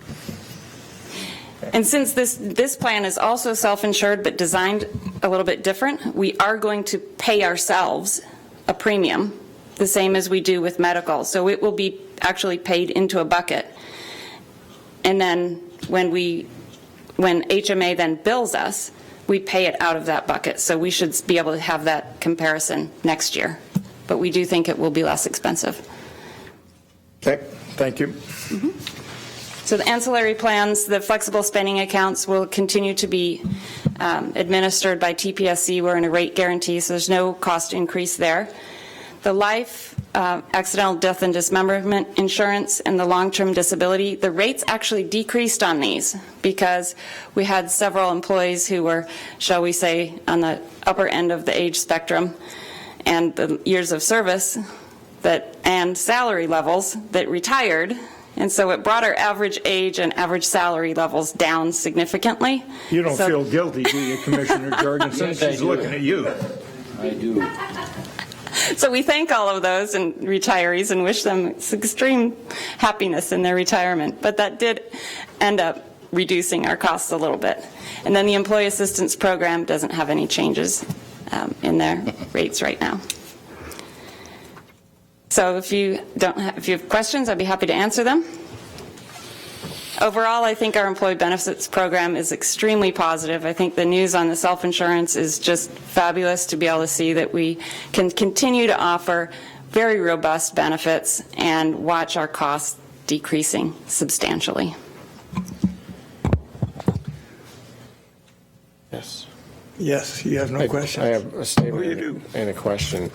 Amazingly, given the number of complaints I personally hear, not as a port commissioner, but just as a person about the Affordable Care Act ruining people's lives, the Affordable Care Act has forced the Port of Bellingham to get creative with the benefits and provide the exact same benefits as before at a reduced rate. So, good job. That's pretty amazing to everybody. Seriously, it's an amazing thing. Question I have is about these changes to the vision and the dental plans. So do those, the bargaining units have an assumed benefit in their agreements with the port. This is a change to those benefits. How do you manage that conversation, and do they have to sign off on this? So each of the 4 contracts has language in it that says that when there's a design plan change, the employer, that's us, will go to the union and provide opportunity for input. But essentially, we have control over the design plan changes. And so we do that through the Benefits Committee. And so we had members I invite all of the Benefit Committee members from each of the unions and several non-represented members as well, and we go through this. 3 of the unions were ecstatic. They absolutely loved this. The 4th didn't show up for the meeting and then had issues and hasn't really responded. Groovy. So. Thank you. Okay, Commissioner Jorgensen? Not after your remark. Both our Human Resource Department and our Benefits Committee should be applauded for embracing some pretty significant changes to this year's plan and to next year's plan. I think it showed some out-of-the-box thinking and acceptance to do things differently. That was a big deal. I remember changing from regions after 50 years. But It's a huge deal. Is the Cadillac plan, is that going to affect us? If the rates continue to be where they are, we will not be impacted by the 40% excise tax on the We'll be Cadillac under plan. that threshold. We will be under the threshold. Great. Super. Okay. Let's see. Where are we? We're on item number... Well, we need a vote. Taking a vote? 3. We need to take a vote. You've read the action item. Any other questions, gentlemen? No, sir. All those in favor? Aye. Aye. Thank you very much. Item number 4, action item. Diane, if you could please read it. Authorize the executive director to execute a contract with Raz Construction Incorporated of Bellingham, Washington for the Bellingham Shipping Terminal Repair Project in the amount of $617,929.06 plus a $61,792.94 contingency, for a total authorized contract amount of $679,722. Thank you, Diane. Good afternoon, Commissioners. Norman Gilbert, Project Engineer. Excuse me. So the project in front of you today for bid award is a combination of capital repairs and repairs of the post-incident at the Bellingham Shipping Terminal. Earlier this year, the port hired Moffett & Nichols to perform a condition assessment and a post-event assessment. Those reports generated the scope of work in front of you today. Bid in the port's standard public contracts process, and we received 5 bids, of which Raz was the lowest responsible bidder. So the capital repairs consists of majority of the work on berths 2 and 3, which are the red and blue lines on the photo on the screen, as well as a small amount of repairs in berth 1, which is the yellow line. Those typically consist of fender pile repairs and replacements, bearing pile replacements, bull rail and chocks, various dock and wharf components. And then the post-event repairs are the areas circled in orange. Those consist of various repairs to the cleats and bollards and some fender piling in the northern orange circle.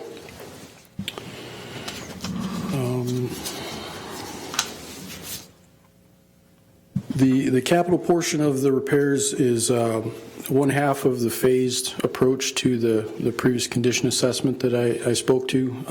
We're anticipating to do a future phase in 2016 with the capital budget there to focus more on the steel piling and some concrete work that's vastly different than the scope of work in front of you today. Are there any questions? You have any questions? Any questions? No, I just have a comment. All 3 commissioners received a letter from a citizen saying we should only go out and ask for bids from local people this last week. And first of all, you can't do that. But secondly, when you look at the amount of money that's left on the table on these bids, from 791,000 down to 617,000. We've got to go outside the area. Fortunately, this is a local contractor that got the bid. That is correct. But the bid right behind, in this case, there were 5 bids, and the second lowest one was almost $100,000 savings. So I just thought I'd point that out. It's good that we do that. Okay, thank you, Norm. No other questions? Did you have more comments? Just waiting on a vote. Okay. No other questions from anybody? All those in favor? Aye. Aye. Thank you, Commissioners. Thank you. That passes 3-0. Our next action item, and we're switching these. It looks like here we're going to 6 first. That's correct. 5 second. A motion to authorize the executive director to execute a restated memorandum of understanding with All American Marine Incorporated for site preparation and construction of a new building and negotiate the terms of a long-term lease at the Hilton Avenue site in Bellingham, which will be brought forward for commission consideration. Thank you, Diane. Good afternoon, Commissioners. Terry Lahi, Real Estate Representative. As you're aware, we are proposing to move the All-American Building expansion site from Fairhaven to the Hilton Avenue site.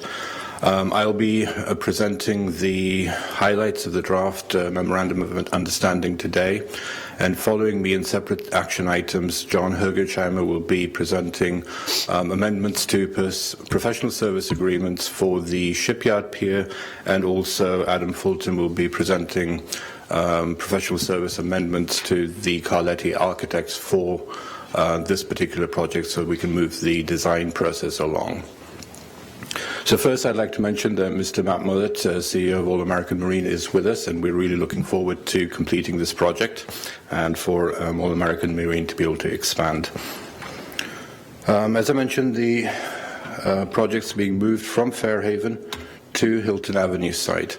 This is a general area of the site, and we are proposing to put the building on this site on the south side of the road, with a potential laydown area on the north side. And this would also be used to rotate the boat so that it would be ready to be launched. The port would provide a non-exclusive access route through this area, approximately over to the boat launch. One other component of this project is we would have to realign the boat launch to allow for a 45-foot vessel to be launched from that site. The reason for moving sites, in particular, is the delay in the MOTCA funding that we were relying on for the Fairhaven site. There are also additional costs that were not included in an original MOU to relocate shipyard buildings to provide access to the launch facility in Fairhaven. There are also additional costs to provide side rails, so All American Marine could use the marine railway at that site. There was about $210,000 in that budget for demolishing or deconstructing warehouse number 9. The site itself had very limited possibilities for expansion for All American or Pooley Engineering Fairhaven shipyards. There was very limited parking, and we were providing shared parking between the cruise terminal, businesses, All American Marine Shipyard, and American Marine Highway Systems. And also there was a need to provide off-site storage at that facility for All American Marine. The benefits of the Hilton Avenue site are that it is within the marine trades area. It's not dependent on MOTCA funding. We would have to provide a non-exclusive access right to the boat launch. We would also have to reconfigure the boat launch. There will be additional costs, which we have not determined at this point, to provide a fit-up float for All American Marine to be able to finish up the vessels that they will be manufacturing. The key points are AAM will be in control, complete control of launching their vessels, as opposed to relying on a third party. They have a lot of expansion possibilities, and this would also allow Fairhaven shipyards the possibility to expand at their current site. There's plenty of parking at this site. There's plenty of outside storage available at this site as well. Overall, the project costs will be reduced at this site compared to the Fairhaven site. The couple of items in the restated Memorandum of Understanding that I'd like to point out are, compared to the first MOU, this one does include 2 5,000 square foot ancillary buildings. And this is slightly different from the draft that was presented to you. We are including an optional shell for an office building, which will be finished up by All American Marine through tenant improvements. We will be providing the launch access, and we will be looking into a fit-up float in the future, and we're going to determine the costs, specific costs for that project. We are anticipating getting the building complete by December 31, 2016, which is right within the timeline for All American Marine. The MOU is subject to EDI funding, and the total estimated project cost is about 10.37, which includes 1.5 million site prep, which the port will be paying, and that is comparable to the Fairhaven site. Due to the limitations, the time limitations of keeping this project on track, we apologize we were not able to get the final document in front of you, and we are asking for you to authorize the Executive Director to execute the Memorandum of Understanding. I'd be happy to answer any questions you may have. Can you go back to your list there for a minute, please? Thanks. We're going to pay, the port's going to pay for the fit-up float, and we're going to have to do a lot of landscaping, pull stuff out, and redo that area to get that boat launch. For the boat launch? Yes. Well, up above it. Yes, there'd be some parking realignment that would need to happen, yes. And that expense is all on the port. That is correct, and that should be included in the $1.5 million. Okay, the other question I had was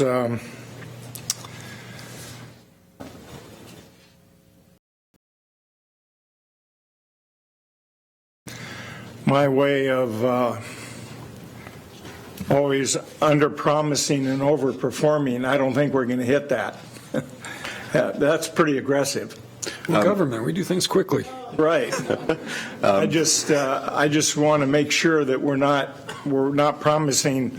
Actually, I guess we're not promising we'll have it done by then. You said we hope to have it done by then. That's just an awful aggressive project.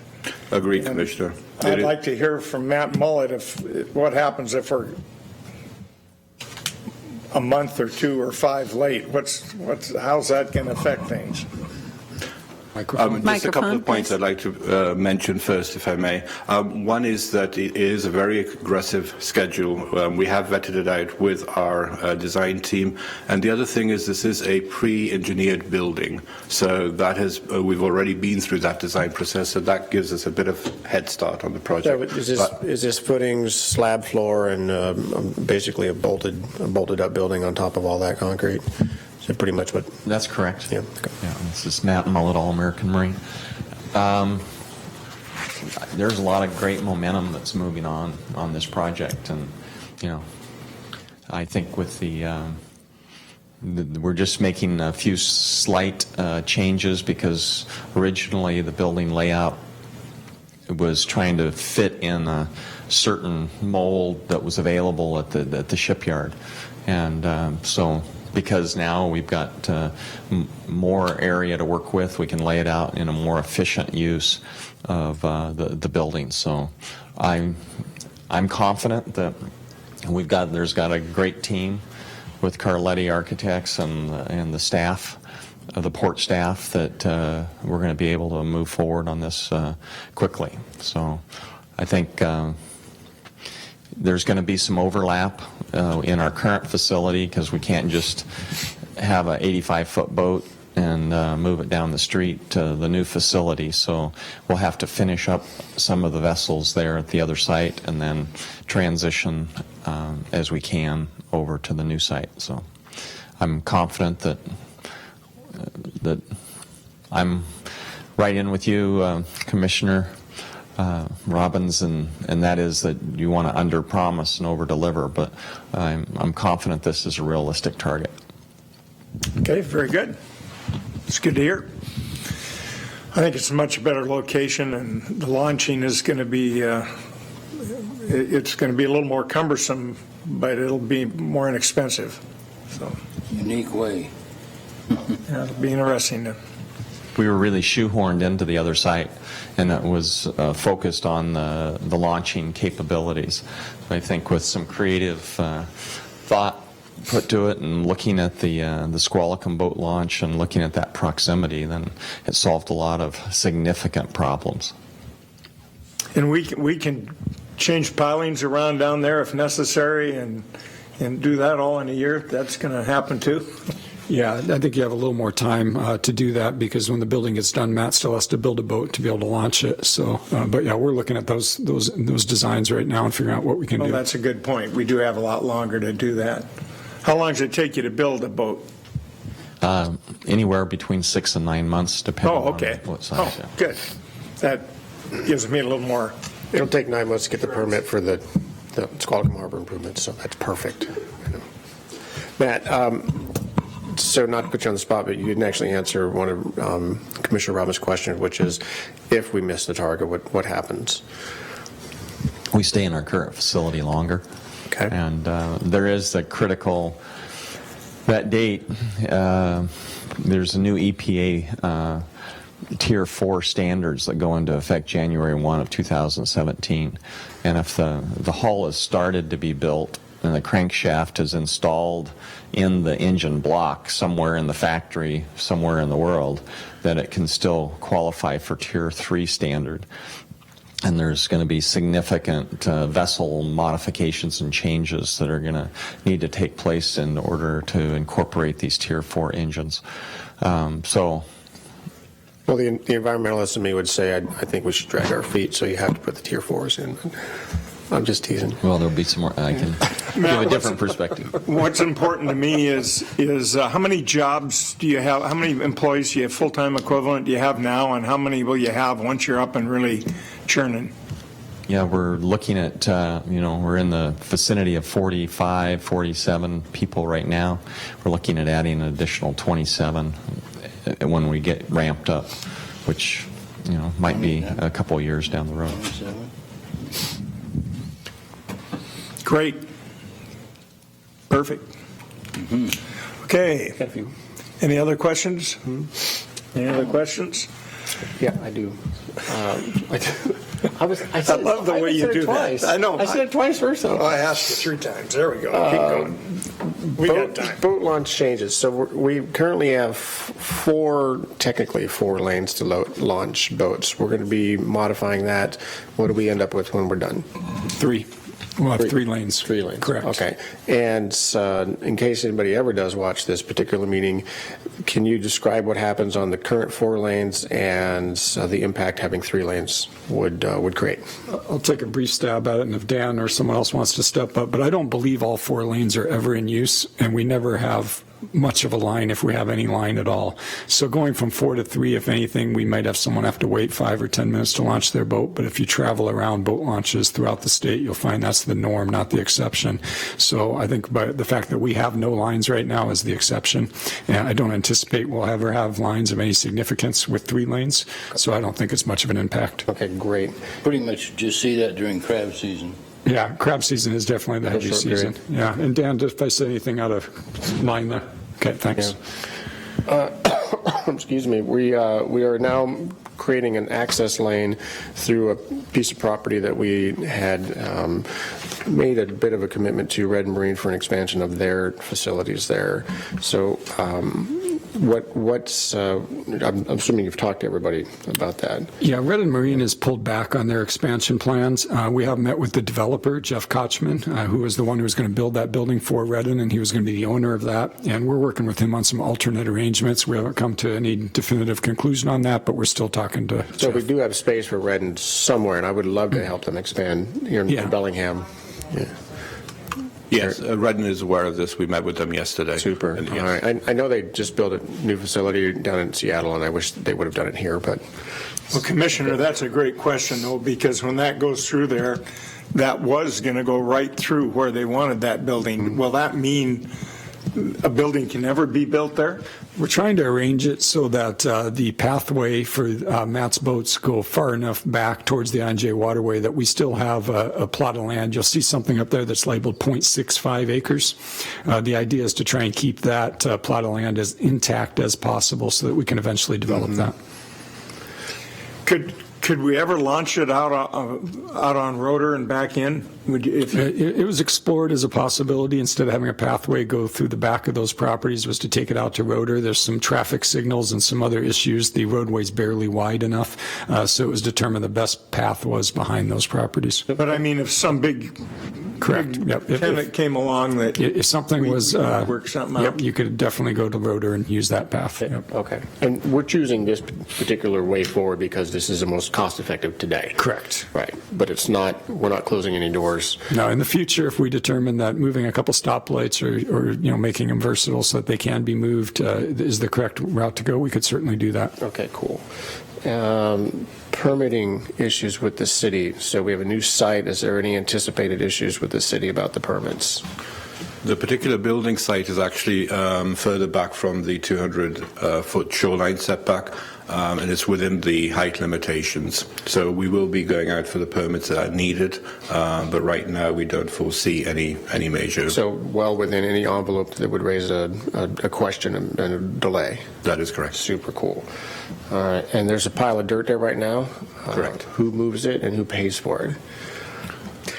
That will be moved, of course, for the project, but the cost of moving that will be kept separate out of this project because that was a temporary storage area for this pile. Okay, and where's it anticipated to go right now?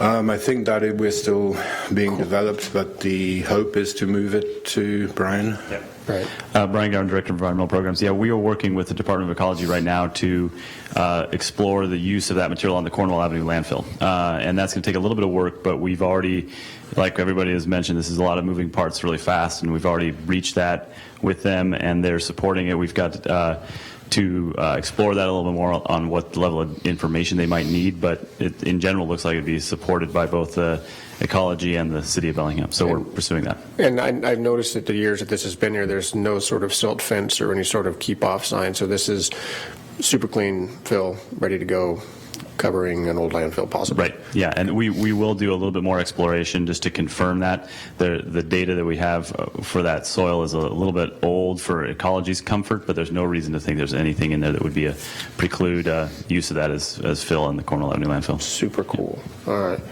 And then the last one, which is a bit of maybe an elephant in the room, at least for me, is we went to the county and through the EDI fund and asked them to help fund this, and we got full support from the EDI group as well as the county council. And this is a bit of a shift. We're still building the same structure for the same company, and all of that remains the same. But we're in a new location. Is there anything different about this that we might need to address with the county council and tell them what's going on and why? It's a very good question and a very legitimate concern. I've spoke briefly about this with the county executive. We are scheduled on December 8th to reappear in front of the county finance committee, and then possibly that evening in front of the full council. They do want to hear an explanation. I did explain to Jack that what EDI was funding was a building, not a site.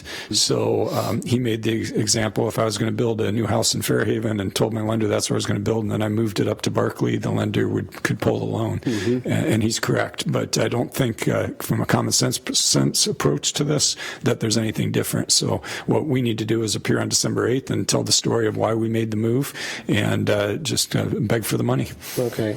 I can't again, I mean, it's like I'm talking to you folks have heard me say this a million times, but it just reiterating to everybody that has any business with our state legislature how MOTCA is really killing us with the loss of this funding. We did look at another site, which was over in the former GP properties, and I have a strong preference for that site, just so you know, Mr. Mullet, but this is a good close second for me. And the MOTCA problem, again, crops up, and we can't do that again. So this is, I'm happy that this, I don't think this is really a workaround. I hope nobody feels that way. And Mr. Mullet, I'm hoping you feel like you're getting exactly what you need to do for your future. But to me, it almost seems like, wow, we had to do this just jumping through hoops, and we just happen to have something that would work. And if not for this, with this issue in Olympia, and they're what I feel is a bit of some promises unkept to this point anyway. I'm just glad that we actually are going to come out with an outcome that's not terrible and does suit All-American Marine's needs for expansion. Yeah. At the end of the day, I think this is the best site. And I had a preference on the GP site too, but then there was issues about needing to move it further back towards the train tracks and that sort of thing, and with all the potential delays. But I think if we start with a clean piece of paper today, this would be the best site. And for the launching, to be able to use the ramp will cut our costs considerably and make us much more competitive. One thing I would say about this site, sorry, Rob, this brings All-American Marine right into the downtown that people will see, as opposed to the end of a cul-de-sac, where a lot of folks did not even know you were there. And from just a perspective of putting the face of this business out in front of people, this is a really nice spot for that. That's definitely the case. So from that perspective, I like this site better than a GP site. But from our I guess, bigger picture perspective, it would have been nice if we could sort of get some things rolling over in the former GP site. I'm hopeful no one from an Olympia hears Matt's comments, because we are going to use this as an example of why MOTCA needs to be restored and remain intact. So. Yeah, you're not kidding. Yeah, you're not kidding. So anyway, thank you. Okay. Any other questions? I want to thank the staff for working so hard on this, everyone involved, Shirley's team, Rob, everybody, and Matt. I think a lot of our executive sessions were taken up with All-American Marine, but we have to realize it's still going to be a $10 million building, it's still going to be 27 jobs, and it's going to be a better area to launch than how you had it before. So it's all positive, and I just want to thank everyone for all the hard work. Okay, hearing none other, all in favor? Aye. Aye. Passes 3-0. Thank you. Thank you. We're going back to 5. Yep. Authorize the Executive Director to execute Amendment Number 11 to the Professional Services Agreement, PSA, with Berger ABAM for the Harris Avenue Timber Pier Replacement Project in the contract amount of $94,190, including contingency of $10,000 for a requested increase to the authorized amount of $104,190, and yielding a total revised authorized amount of $1,328,607. Thank you, Diane. Good afternoon, Commissioners. John Hergesheimer, Senior Project Engineer. This is another one of those events, the outcome of lack of MOTCA funding. Seems to be a common thread here in this meeting. But the purpose of this request is to do some revision to the Harris Avenue Pier project made necessary by the lack of MOTCA funding. And the request is to provide additional consultant support to repackage the original Nationwide 38 permit and its plan documents that included both cleanup and the replacement of the Harris Avenue timber portion of the pier and the carpenter shop. So since the Nationwide 38 permit, which is predicated upon cleanup, the Nationwide 38 is predicated on cleanup, and since cleanup cannot happen immediately, we need to change our focus and shift to a nationwide 3 permit, which allows the replacement of existing structures as opposed to a new development. So that's why we're going for a nationwide 3 permit request. But in order to do that, we need to repackage the documents for the nationwide 3, which means we need to strip out all the discussion on cleanup out of the permit documents and repackage it as a replacement of an existing structure only. And also, in order to do that, we need to revise the plan documents, which are nearly 100% complete for the plans and specs, which also included, it was interlaced with cleanup. So those need to be, those cleanup plans, which are a separate package to the document, but also interlaced between the construction and the cleanup. Those need to be repackaged and revised. And so this PSA amendment is to do those two things. We discussed several options for the pier. And one of them was, well, we could wait for MACA funding, and whenever that shows up, replace the pier. The issues with that are that the pier we've known for several years now have been in a degraded state and has impacted Pulia's operations. They have stated the impact of their reduced efficiency because of the pier, the downloading of the pier, or downgrading of the pier loads because of the current state of the project or the pier. So the option would be to do a temporary repair or replacement, but that's in the range of about $500,000, and that's the risk to that is once you start repairing an old timber pier, you don't know how far that $500,000 will encroach towards $1 million, for instance, as you try to lift up old structures and put new elements underneath that structure. And that would also then impact Pulia's operations, because that would be taking the pier out of service for that period of time. And at the end of the day, you basically get a short life temporary improvement. The other option, as I said, would be to just wait for the cleanup. But because of the pier condition, we don't feel that's a viable option. So the current project is to rebuild the existing timber pier as a concrete and steel pier, modern construction, by doing the four key elements that were originally in the nationwide 38 cleanup plan, but without the cleanup. And so those elements are construction and later removal of the temporary pier that provides access and utilities out to the concrete portion of the pier, so Pulia can keep using that outer section of the pier while the intersection is torn down and replaced.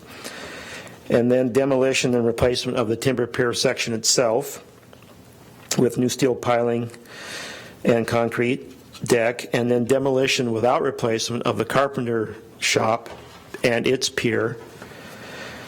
And finally, then replacement of a portion of the carpenter shop pier that functioned for the Marine Railway launch system. They have a catwalk that's on the west side of the carpenter shop pier, but east of the Marine Railway. That would need to be replaced in order for the launching function to continue for the Marine Railway. So that would be replaced as a replacement structure to a small portion of the carpenter shop pier. And so that then is all packaged to qualify under a nationwide 3 permit for replacement of existing facilities.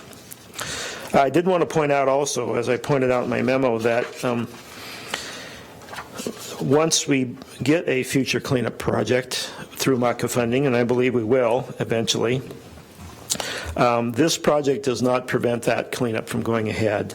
And several reasons for that are, we're going to remove the 12,000 square foot pier and building of the carpenter shop. That'll be opened and not replaced, so that leaves that open for cleanup to occur. And that is one of the worst areas of contamination in in the area was right underneath the carpenter shop. So that will be opened up for later cleanup. It'll be opened up ahead of time for cleanup later. The new pier will have 1/4 of the number of piling that the old pier has, with the spacing being wider and the number of pilings being less. So cleanup underneath the new pier will be easier than if that pier was in place and had to clean up under the old pier. So while it's not the best case for cleanup, it still provides for the ability to clean up the area underneath the pier. Several hundred creosote piling and overwater timbers will have been removed from the project with this proposed project. And removal of the contaminated upland soils that are right at the head of the pier will be removed, because there's a bunch of utility work that needs to happen at the head of the pier for the new pier to go in. And so we would just simply take those contaminated soils out as if it were a cleanup and replace them with clean. So that small section of the upland cleanup would then be done under this project. So then the scope of the work is the permitting revisions are approximately $35,000, and the project management and design document revision is approximately $59,000, for the total of $94,190 to do the repackaging and get this out to bid. And we're still looking time frame wise to do, because all the work was done on the Nationwide 38 as far as the biological reviews, and all that stuff has already gone through the Corps and the National Marine Fisheries, the U.S. Fish and Wildlife, and all the other agencies of the state, that we feel this can be fast-tracked and repackaged quite efficiently, and we'll be able to meet the April 2016 projected bid date for the project, which would allow an August 1st start date for in-water work, which is still the same schedule that we had for the Nationwide 38 permit. The downside in regards to Puglia is that they were hoping to have at least a 6-month advance schedule firmed up by a contractor to say this is exactly when the work is going to occur. That, unfortunately, will not, that long 6-month time frame will not happen. It'll be more like probably 2 months now. But I believe it's the best scenario in order to get this pier replaced and get Puglia back up to 100% use of that pier, which is something, frankly, they've never had since they've been there. The pier has been degraded, for quite a number of years, so this will fully restore that pier to its full function. Any questions? Any questions, Commissioner Jarvis? It was good presentation. Thank you. Questions, Mike? The removal of the carpenter shop, I haven't asked this before, it's going to provide some more berth space, or is it just pretty shallow? No, it's very shallow there, Commissioner. The tide level in there is somewhere between 0 to -3 or 4. Okay. So unless that was dredged out considerably deeper, there wouldn't be any side tie capability in that area. It's basically a road. The pier we're replacing is basically a road to get from the shore out to the deeper water section of the pier. But that road's very important because all the trucking is hauled across that. When the ships come in, they have a lot of bilge water and things like that needs to be trucked out. There's a lot of sandblast grit goes back and forth. Just an incredible amount of use on that roadway. That currently is downgraded to about 40% of its original capacity at this point. So it's that thin band I was describing before, with things coming on and things going out. Unfortunately, it's really expensive, thin band of infrastructure. Can you describe the Nationwide 3 versus the 38 outside of the context of the 38's got the cleanup element? What's the difference other than that? The Nationwide 3 was vetted out by the EPA and the Corps of Engineers to, if you meet certain requirements, the permits actually already been issued for a Nationwide 3, just like a Nationwide 38. But we have to make the case that we qualify to be brought in under that umbrella. And so for Nationwide 3, it is for repair, maintenance, and replacement of existing infrastructure. Okay. Nothing added new to that. Okay. Whereas Nationwide 38 is all about cleanup. Super. That's it for me. So wasn't Montka going to pay for half of this originally, half this $1 million project? Correct. And they aren't now? They have no funds to pay for it at this point. Right, so they aren't, so the whole expense is on the port now. Correct. Huge change there. And then the $100,000 additional cost is just in changing permits plus doing redesign. It's to repackage the documents to fit a Nationwide 3 To without fit the cleanup. criteria of the permit, but the work's basically the same. Right, the design's been done, but the repackaging and stripping out all the sequencing between when the work had to occur needs to be now taken out of the bid documents, because originally the whole project was all about cleanup and replacing a pier. Now it's just replacing a pier, and so all the sequencing of work of when pier work had to be done, when cleanup work had to be done, and it was quite a complicated process to do all that work and still keep Puglia in business while we're doing that. So now that has to be downloaded, taken out of the project, and uploaded now with a new set of requirements for just the pier, but also with emphasis on how you keep Puglia in the best possible business position while we do this. Thank you. You're welcome. Okay, any other questions, gentlemen? Okay, hearing none, all those in favor? Aye. Aye. Passes 3-0. We will skip from 5. We did 6. We will go action item number 7, please, Diane. Authorize the Executive Director to execute Professional Services Agreement, or PSA, Amendment Number 3 with Carletti Architects for site analysis and building configuration at the New Hilton Avenue site in the amount of $50,000 for a total PSA amount of $328,728, and increase CIP account number 107-655-1900 in the amount of $50,000 for a total budget amount of $300,000. Good afternoon, Commissioners. Adam Fulton, Director of Facilities. This is the third and final grouping of the grouping of commission actions needed to enact this this adjustment to the All-American Marine strategic plan here. So this is an amendment with Peter Carletti Architects. It's a bridge amendment.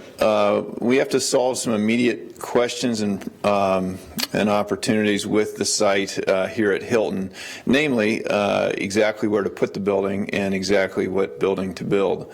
And so we can't do the final design PSA amendment until those two questions are answered. So again, this is a bridge amount of $50,000 to keep the design moving, get the big questions answered.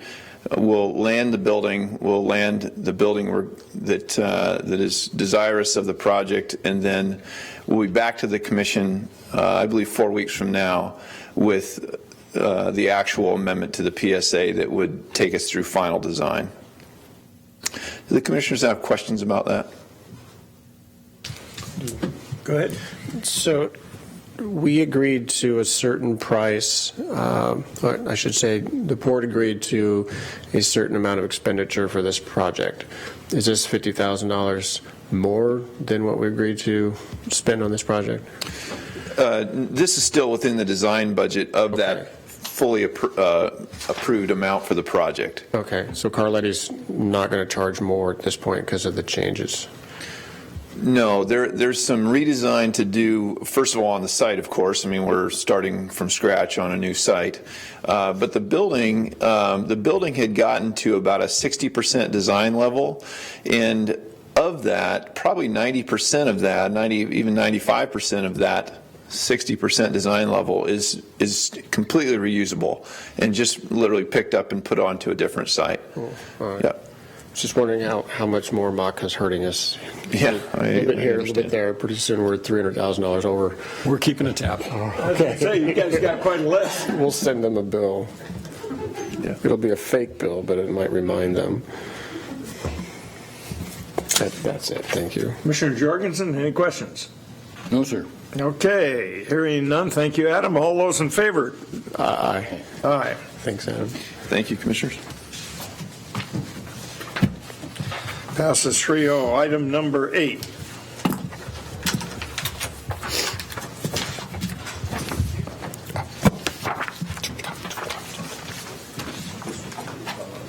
Motion by the Commission approving a lease between the Port of Bellingham and Edward Jones for premises located at the Harbor Center building. Judy Harvey, Real Estate Representative. Thank you, Diane. Good afternoon, Commissioners. You have before you a new action memo that corrects some typographical errors in the original action memo. Our apologies in that regard. Just want to make sure you do have the correct action memo in front of you. This new lease with Edwards Jones is for about 1,300 square feet at the Harbor Center building. It provides for a 7-year initial period lease term with 3 years of that term being locked in, firm, and then beginning in the 37th month, the tenant can terminate the lease by providing 90 days written notice with payment of 6 months of rent for liquidated damages. There is one 5-year renewal option. There is a 3-month no-rent period to allow the tenant to prepare the premises for occupancy. This tenant was represented by a broker, which is recognized in the lease, with a broker fee being paid according to the Port Commission Real Estate Brokers Compensation Policy. Does the Commission have any questions? You have any? I have none. Nope. Thank you. Well, hearing none, all those in favor? Aye. Aye. Passes 3-0.